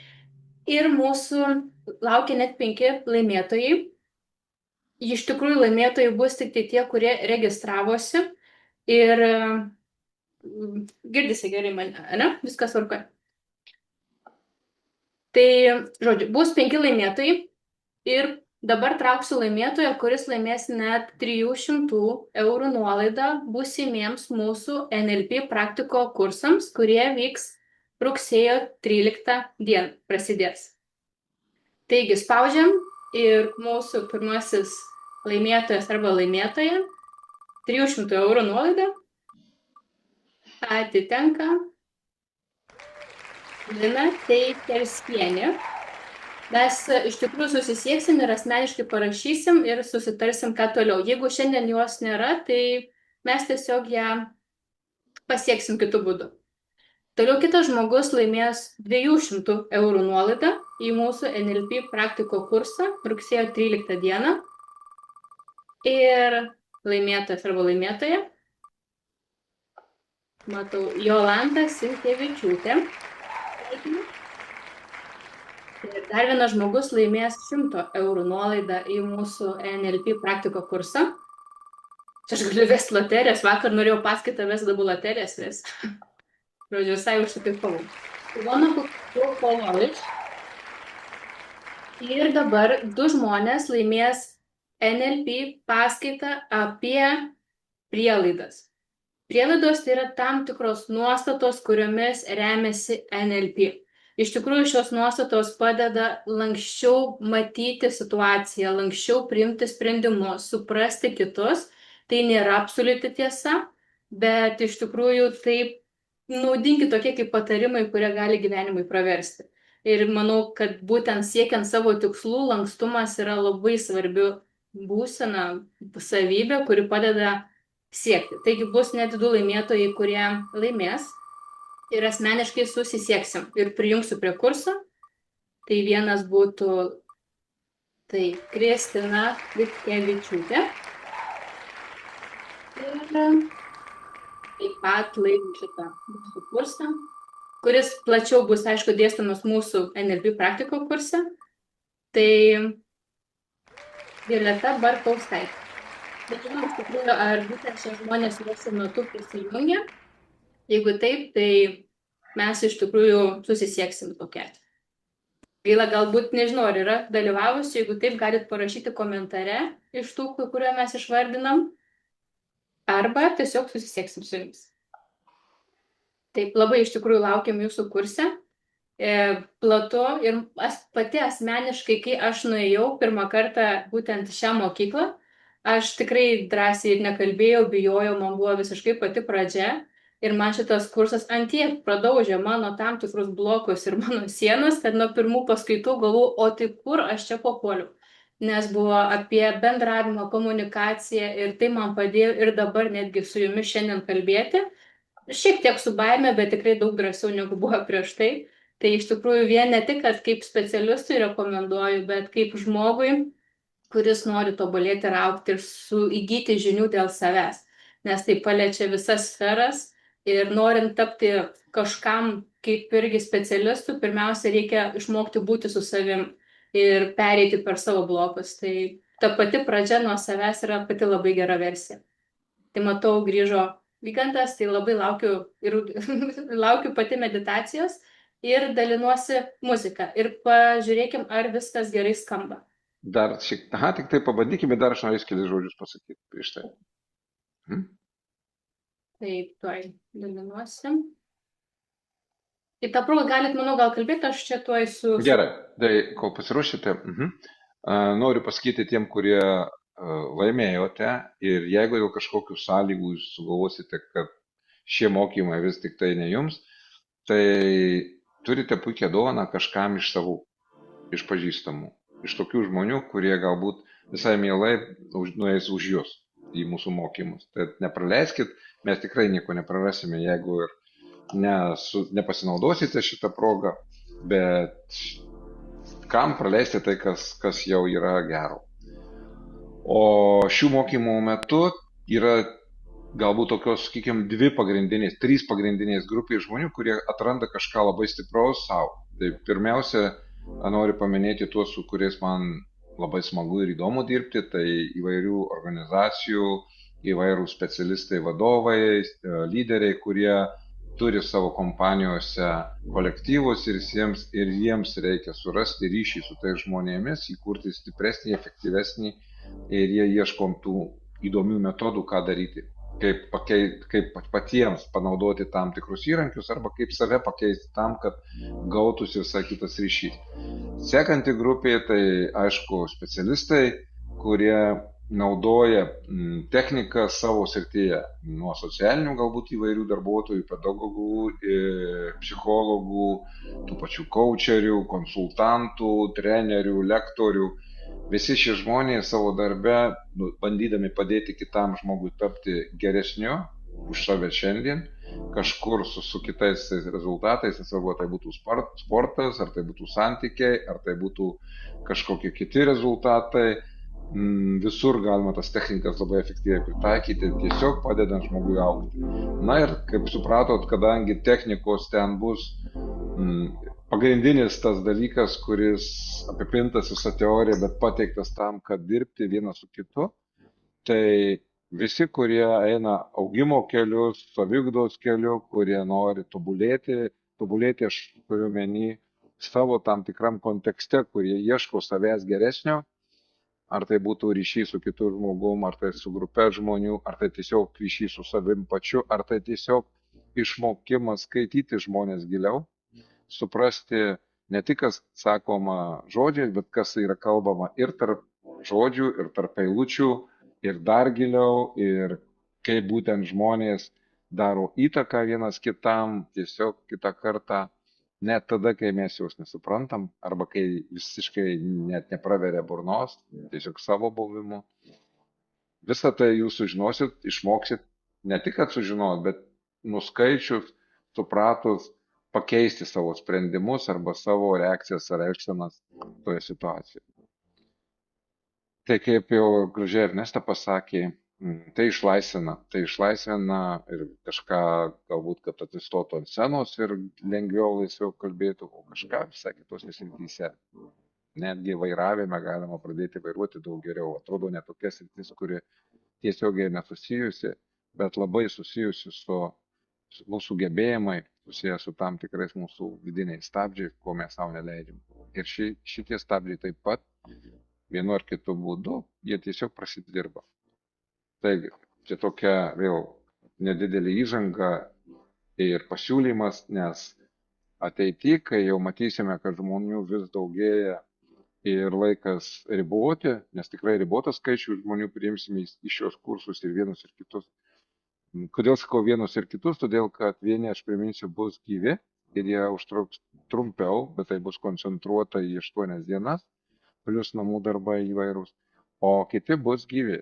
Online, taip pat gyvi, taip pat dirbsim, bet kažkuo panašiai čia, tik tai bus kambariai, bus išėjimai į atskiras grupės ir panašiai.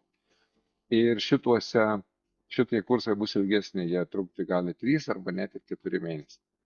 O dirbsime šituose kursuose online po 3, ar palaukit, ne, po 2 vakarus, ar ne per savaitę?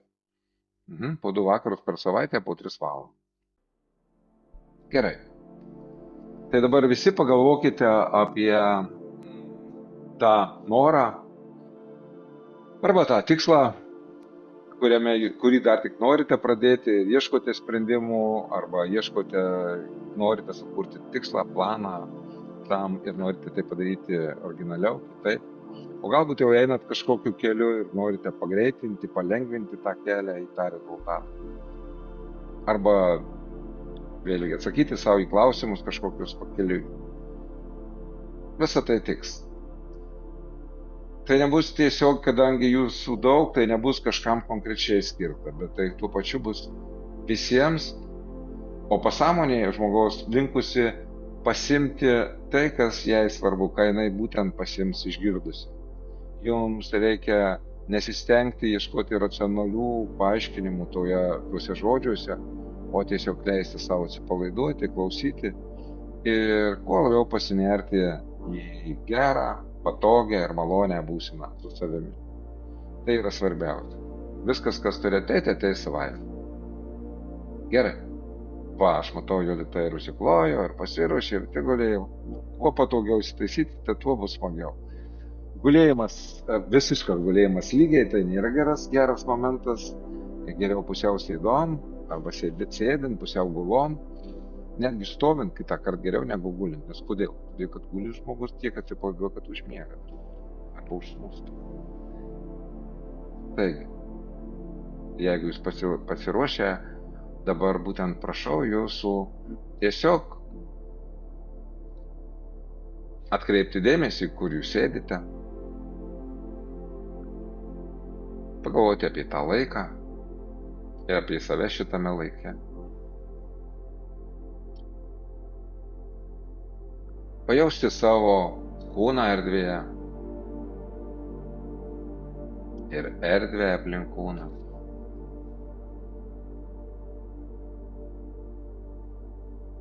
Taip. Ir nieko daugiau nereikia ypatingai daryti. Ta reikalinga būsena ar tas atsipalaidavimas neateina taip, tarsi paspaustumėte jungtuką. Taigi, dabar pasistengkite vėl pabūti su savimi. Ir pagalvokite apie tai, kad niekur neskubate, niekur nelaukite. Būtent dabar pasiruošite šiam momentui.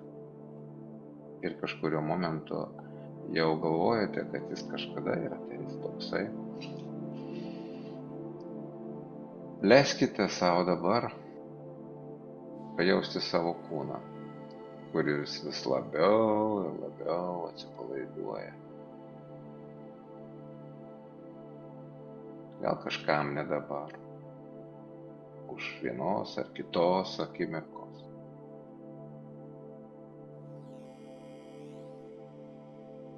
Yra kažkur viduje jausmas apie laiką.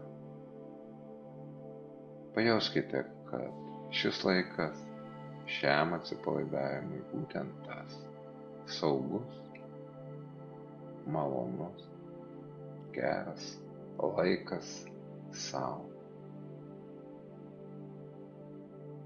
Ir labai įdomu, kaip skirtingai supranta laiką žmonės. Kaip būtent laiką supranta tavo protas, kuris būtent dabar ima keliauti vis kitur, kažkur kitur, galbūt erdvėje, o galbūt kažkur laike.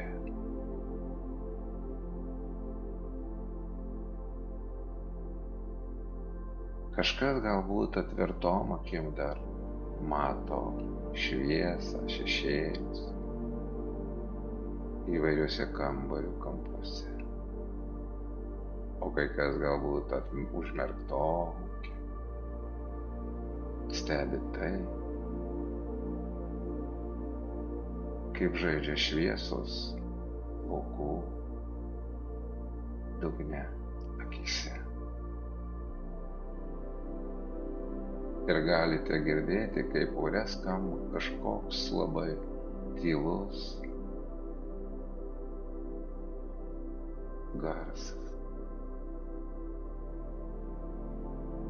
Gali būti ir kiti garsai.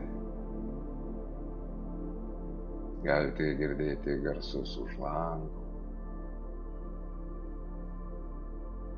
už sienos. Jūs girdite mano balsą. Lietuvių kalboje yra skirtumas tarp žodžių girdėti ir klausyti. Leiskite dabar savo girdėti, bet neklausyti. Tegul šie visi garsai tik tampa švelniu ir maloniu fonu, kuris nuneša jūsų mintis toli, toli, erdvėje ar laike. Ir tuo pat metu galite pajausti, kaip jūs sėdite, kaip jūsų kūnas nugrimsta į šioje vietoje, fotelį ar sofą, lovą ar kėdę.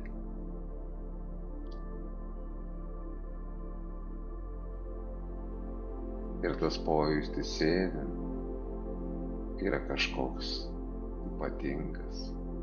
Galbūt jūs jaučiate šiurkštumą ar minkštumą po savimi. Ir būtent ten yra kažkoks kvapas.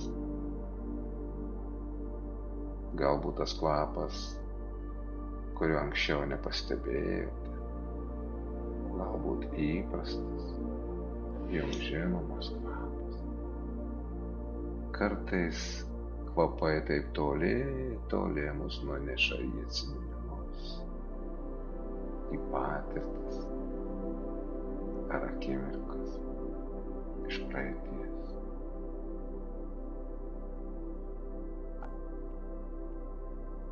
Ir būtent visa tai dabar gali tapti tuo tiltu nuo jūsų išorės į jūsų vidų.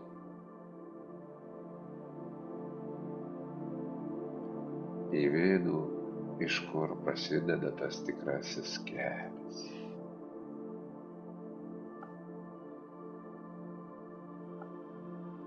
Taip.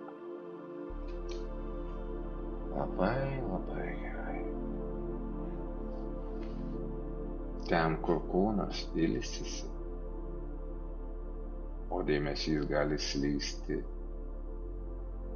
į vietas, kuriuose dar nebuvote.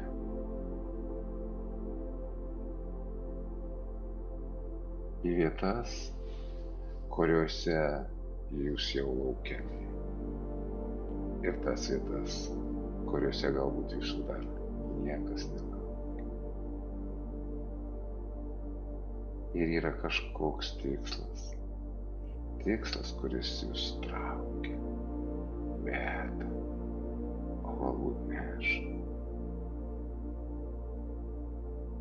Ir kažkas gali jausti, tarsi skristų.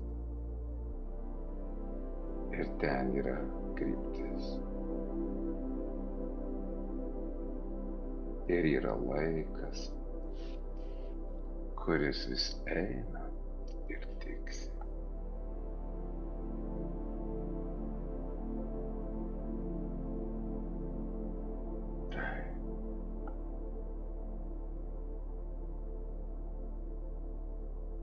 Tu dabar esi ir kūnas vis atsipalaiduodamas keičia pojūčius.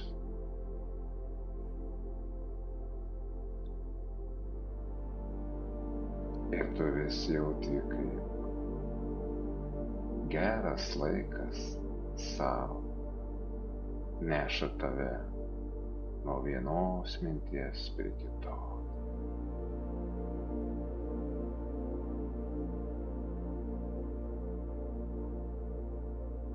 Ir kažkurio metu kūnas gali tiesiog užmigti. Ir tu žinai, kaip ateina tas laikas. Ir keičiasi jausmai ir emocijos. Leis dabar savo jausmams nunešti tave dar toliau laike. Tarsi būtum čia ir kažkur ten. Galbūt toje ateityje, o galbūt ten, kur praeityje buvo tavo sėkmė. Ir buvo laikas prieš metus, ir buvo tas pats mėnesis ir diena. Ir galbūt net laikrodis rodė panašų laiką. Ir tuo metu tu nežinojai, kaip po metų maloniai nugrimsi į šį gilų ir patogų transą. Kaip dabar nežinai, kaip po metų tu džiaugsiesi tuo, ką pasiekei ir ką matysi tame nuostabiame rezultate. Ir tai, kas tave sups būtent tuo laimingu metu. Nes tada ten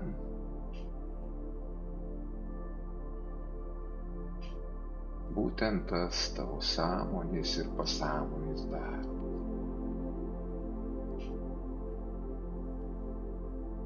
Bus pats toks lygiai reikalingas ir aktyvus. Ir ateis idėjos ir mintis. Taip kaip prieš metus, ar kaip dabar, tas malonus momentas, kuris buvo kažkada tik praeitis. O dabar po metų, kai pažvelgi atgal, gali pamatyti, kas vyko.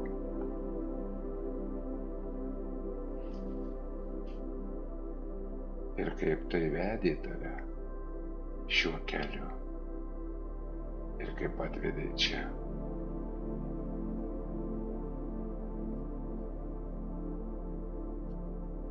Ir tu nežinai, kad žinai, kaip tavo pasąmonė būtent dabar, kaip tada ateityje, kuri kažkada bus praeitis. Nes praeitis irgi kažkada buvo tavo ateitis. Ir vis vedė tave iš vieno tikslo į kitą. Ir kažkur ten kažkas tavy ieškojo kelio, savo metodo, savo laiko ir tos reikalingos patirties, kuri gali būti iš praeities ir gali būti iš ateities. Ir tu gali nežinoti, iš kur būtent dabar ateis tos mintys, idėjos. Bet jos gali ateiti taip, kad tu jas pamatytum, o galbūt išgirstum, o galbūt net pajausi visu savo kūnu.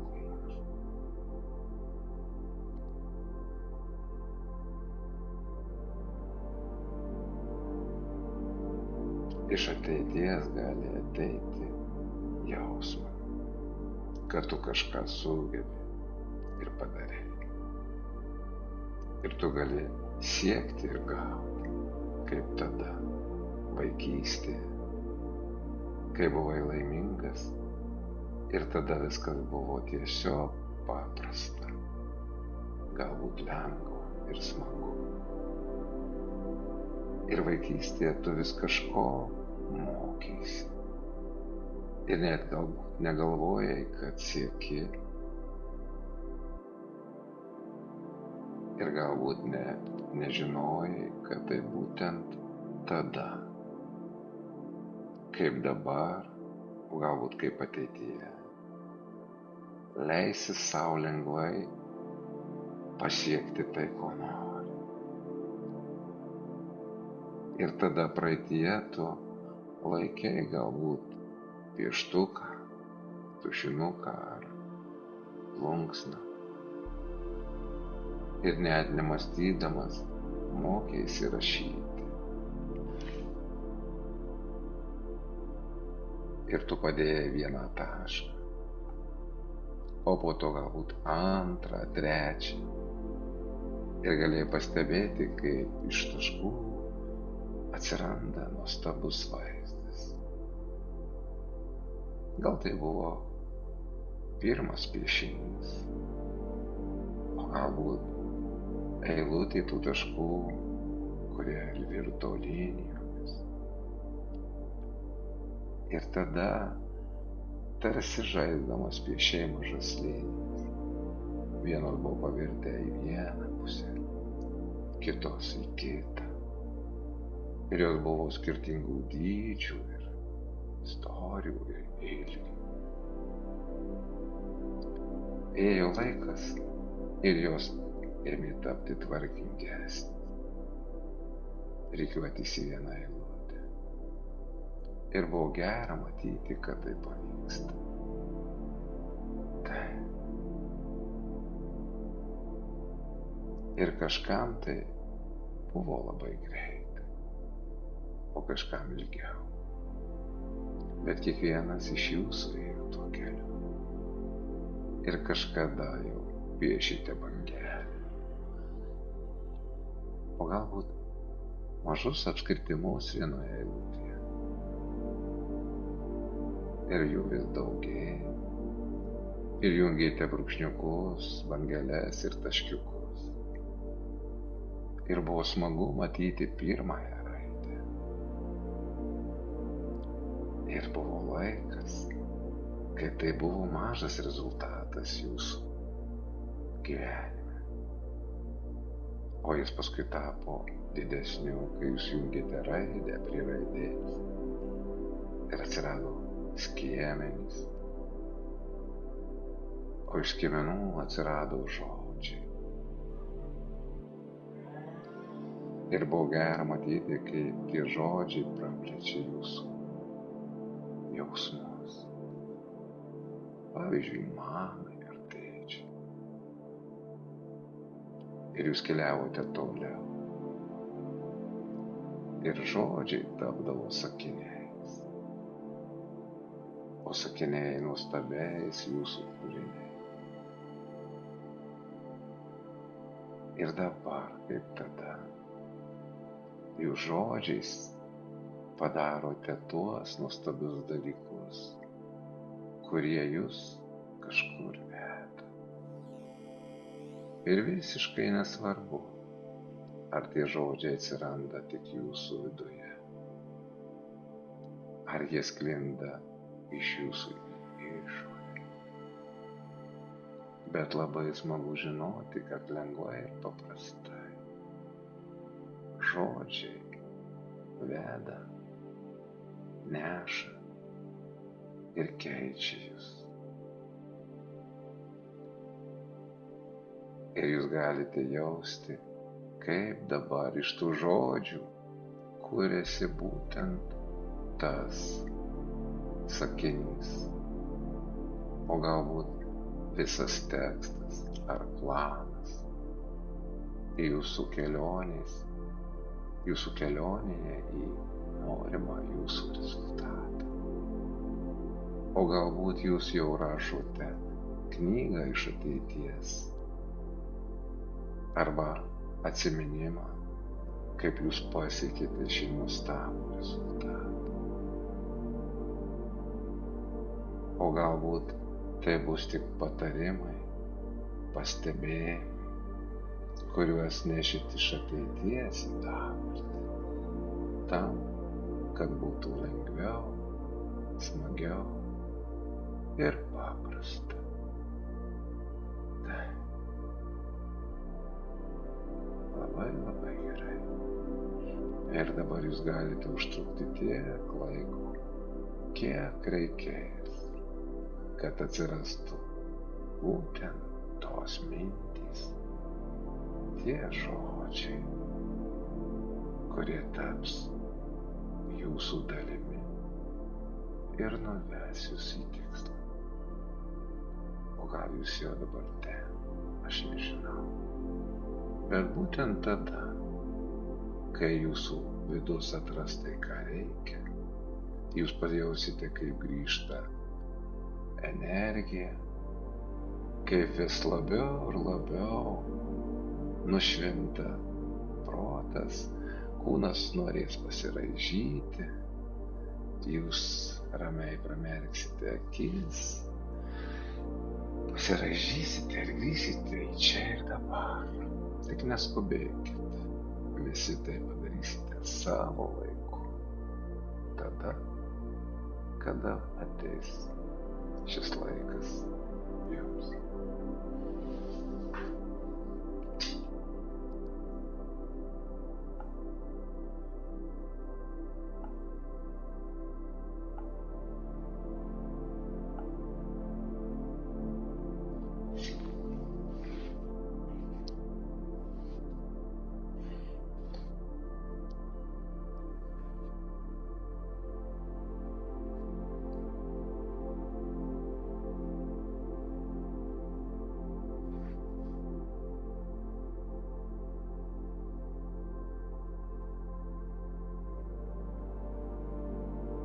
Na, pareidinėjant lengva, kiti dar galit užtrukti, kurie parėjot, palengva galit padaryti mankštą, atsigerti vandens, arba tai, ką jūs gerit, tik tai nepatariu ko nors svaiginančių, visą kitą gali. Ir grįžkite čia ir dabar, lengvai.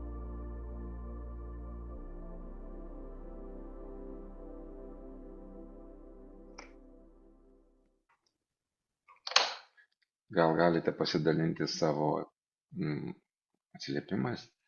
Techniniais kliūtys šiandien kažką daro ir aš buvau pasirašęs tekstą ir tą tekstą neėjau man atsiverti, tiksliau jis atsivėrė, bet po kiek laiko jis man dingo ir aš negalėjau niekaip prie jo prieiti. Užsidarė ir neradau. Tai viskas vyko improvizacijos būdu. Taip, kaip man labiausiai ir patinka.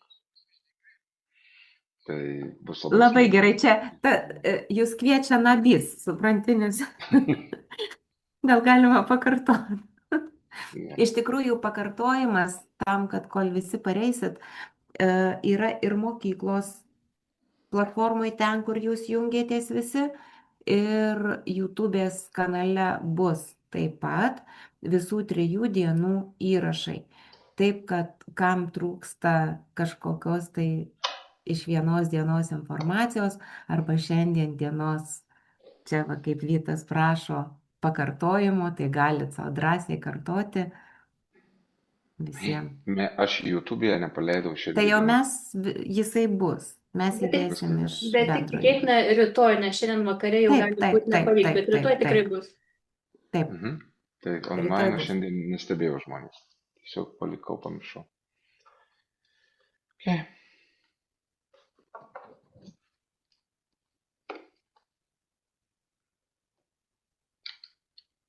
kas be Vyto turit pastebėjimų kažkokių Dabar jau.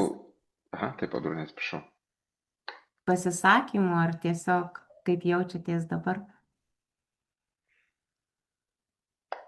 Jo, pasidalinkite, kad žinočiau, kad teisinga kryptim nuvedžiau. O gal teisinga. Arba jeigu turite klausimų, taip pat galite paklausti. Aš mačiau, Vytas parašė, kad, ne, Vytas, kažkas parašė, kad atsijungę buvo, tai labai natūralu, tai normalu. Jeigu būtų kažkas per daug giliai atsijungęs, tai būtų tiesiog gerai išsimiegojęs ir būtų praleidęs mūsų pabaigą. Irgi normalu. Iš transinės būsenos žmogus išeina į dvi pusės, arba visai užmiega, arba visai prabunda. Kito varianto nėra.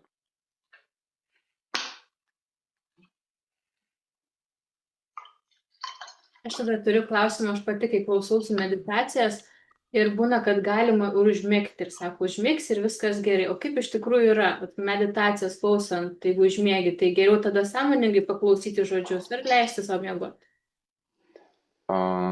Jeigu šitą temą dabar pagvildeninam šiek tiek ar ne, jeigu žmogus užmigo, jam atrodo, kad užmigo, dar gali būti nemiegas, tiesiog tai gilesnis, tak sakykime, gilesnis lygis to transo. Ir jeigu žmogus girdi pabaigą, arba net negirdi, bet jis tiesiog pasieteina tas vidinis jausmas, kad aš turiu prabusti, tiesiog jis prabunda ir tai būna labai laiku, vadinasi, jis ir nebuvo tam tikram miege, tiesiog jis buvo taip giliai, kad jisai buvo tam, kaip amnezijos, užsimiršęs buvo. Čia kaip automobiliu vairuojat ir būna momentas, kai nežinot, kaip pravairauti, tokia amnezija trumpai vyksta. Tai va ten jisai tiesiog taip giliai įsijungia, kad tiesiog jisai nebejaučia ir nebeatsimena dažnai labai kas tuo metu vyko. Tiesiog būna tokiam giliam transai. Tai yra gerai. Kuo jisai gilesnis, tuo efektyvesnis, ypatingai tokio laisvo vedimo metu. Nes jeigu būna kryptingas, tai toks gilis kartais gali jau trukdyti tą komunikaciją su žmogum transe. Jeigu atsakiau jums į šitą klausimą, jeigu užmiega, tai tada pasakysiu tik savo mokytojų žodžiais. Tai palikit žmogų ramybėj. Vadinasi, jam miego labiausiai reikėjo, o ne jojo tikslo. Arba ne jojo ten to rezultato, dėl ko jis atėjo. Jis užmiego, paliko įsimiego. Taip jau buvę kartais, kad žmogus pas mane atėjęs valandą, aš ką nors paskaitau į tą laiką, jis pamiega valandą. Jau seniai tai buvo, bet būna kartais.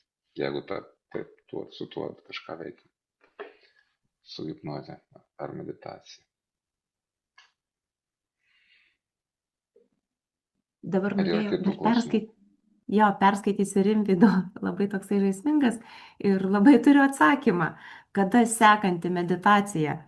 Tai iš tikrųjų vis tik tai nori, nenori, tai yra mūsų mokymai, kuriuose bent jau į mėnesį kartą, tai tikrai gale paskaitos būna meditacija ir visi labai laukiam ir tai būna tarsi siurprizas. O iš tiesų YouTube'ės kanale yra įrašytos būtent Vyganto meditacijos tam tikrais klausimais, sprendimais klausimų arba temomis, kaip pavadinti. Tai iš tiesų lyskite į YouTube, raskite Vygantą Rutkauską ir rasit meditacijų ten eilę.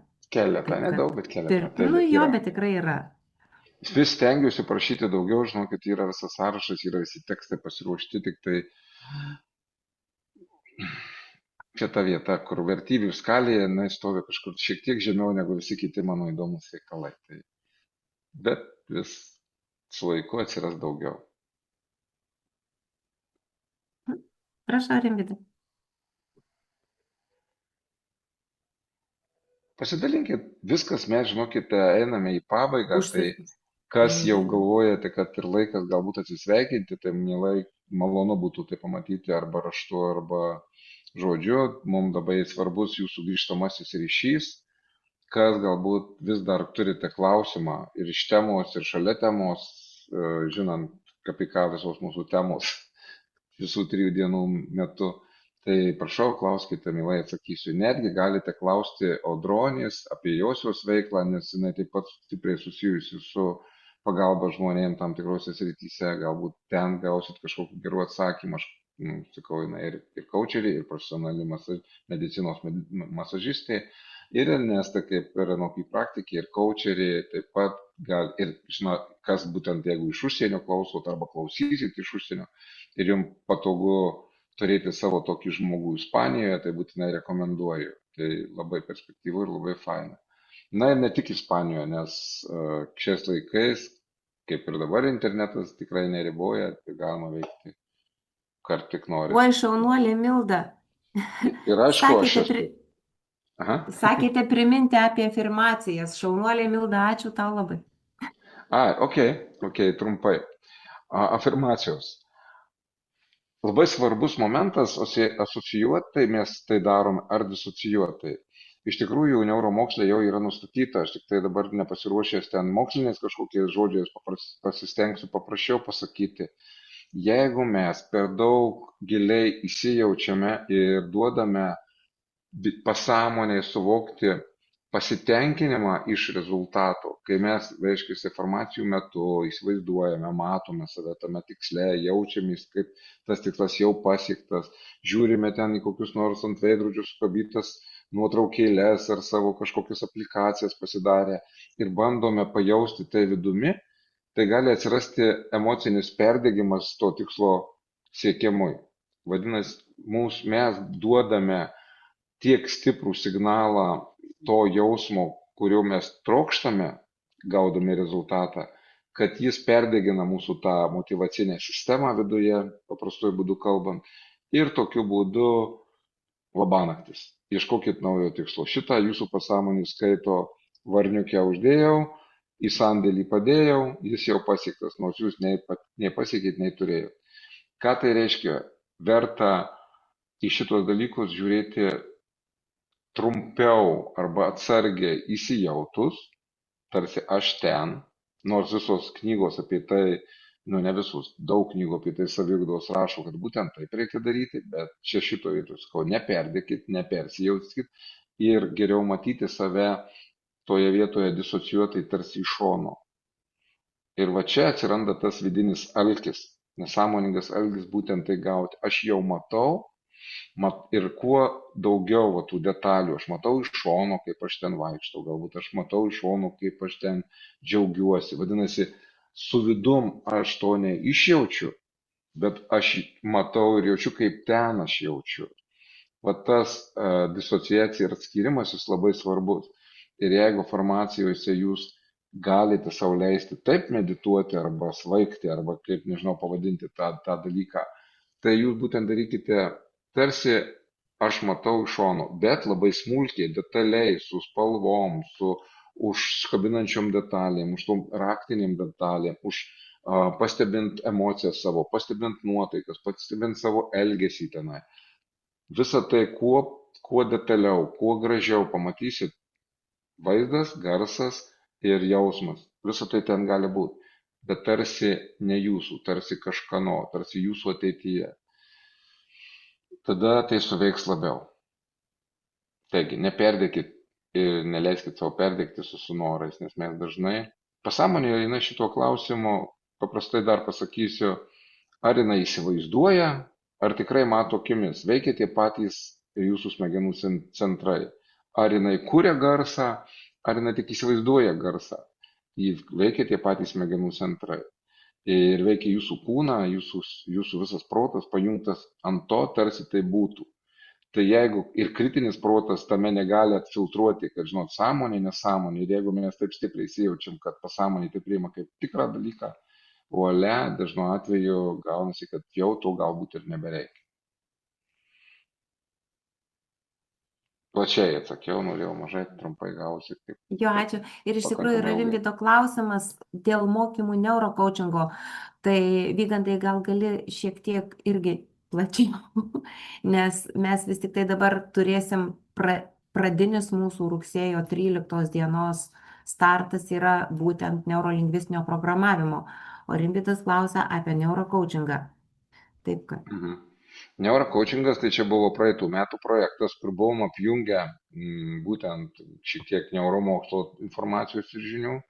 Mes buvom apjungę neurolingvistinio programavimo praktiką ir coachingo praktiką ir padarę vieną optimizuotą tokį kursą. Jis buvo pakankamai ilgai, truko 9 mėnesius. Buvo pakankamai man sunku pravesti 9 mėnesius iš eilės ir tikrai į pabaigą buvo emociškai sekęs. Tad šį kartą išskyrėm į atskirus mokymus ir dabar paleidžiame NLP praktiko kursą. Iš karto, kai tik tai startuos šitas kursas, mes paleisime tiem, kurie yra jau neurolingvistinio programavimo praktikai NLP meistro kursą. Žinau, kad ir Ernesta labai to laukia. Tai bus meistro kursas tiem, kurie jau turi praktiko kažkokius tai pažymėjimus ir žinias, irgi sertifikuotas, ICTA sertifikuotas kursas. Ir paraleliai paleisim ir coachingo naują kursą. Tikrai coachingo kursas irgi nusisekęs, tik dar klausimas, ar darysim online ar gyvai kur nors. Na ir aišku, aš jau turiu pakankamai patirties ir praktikos ir baigęs 4 hipnozės mokyklas ir noriu tik pasidalinti su smalsiais būtent tom hipnotiniam technikom, indukcijom įvairiom. Norėjom daryti Ispanijoje, dėja to kurso mes nesurinkom Ispanijoje, tai projektas pavasarį rinkti dar kartą vieną kursą į hipnozės mokymą. Irgi, ko gero, darysime kur nors, ne, užsienį darysim. Jeigu čia jau vipinis kursas bus, čia mes priimsim tikrai darysiu atranką, tikrai bus atranka labai rimta, nes mokinsiu tik tuos žmonės, kurie tikrai jausiu, kad tai naudos geriem tikslams. Beje, ten mokinsimės ir jau tų stipresnių technikų manipuliacijos, kurios ar įtaigos technikų, tiksliau mokysiu tą patį algoritmą, kaip tai vyksta ir daro žmonės, kurie apgaudinėja kitus žmonės. Nuo čigoniškos hipnozės tam tikrų niuansų iki va šitų mūsų telefoninių sukčių niuansų, kurie taiko dalykus, kad apgauti ir įtikinti žmonės. Ir kaip pastebėjau, labai pataiko įvairius. Aš kaip jie paskambina, tai taip apsidžiaugiu, man taip smagu su jais treniruotis. Tai va, tai galbūt ir jums taip patiks paskui pasitreniruoti, kai jie paskambina ir bando įrodyti, kad ten koks nors iš banko ar iš teisinių įstaigų, galbūt sesė, brolis, ar ten dukra, ar ten dar kas nors sutiko, tai aš labai mėgstu su jais pasikalbėti. Labai smagu. Laukiu pokalbių, jeigu pažįstat, galite pranešti, jeigu skambina.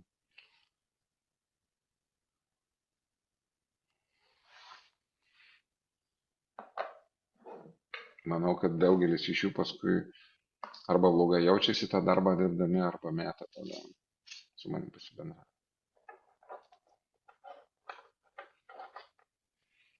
Arba taip, bent jau vienam vakarui aš jums tikrai sugadinu nuotaiką.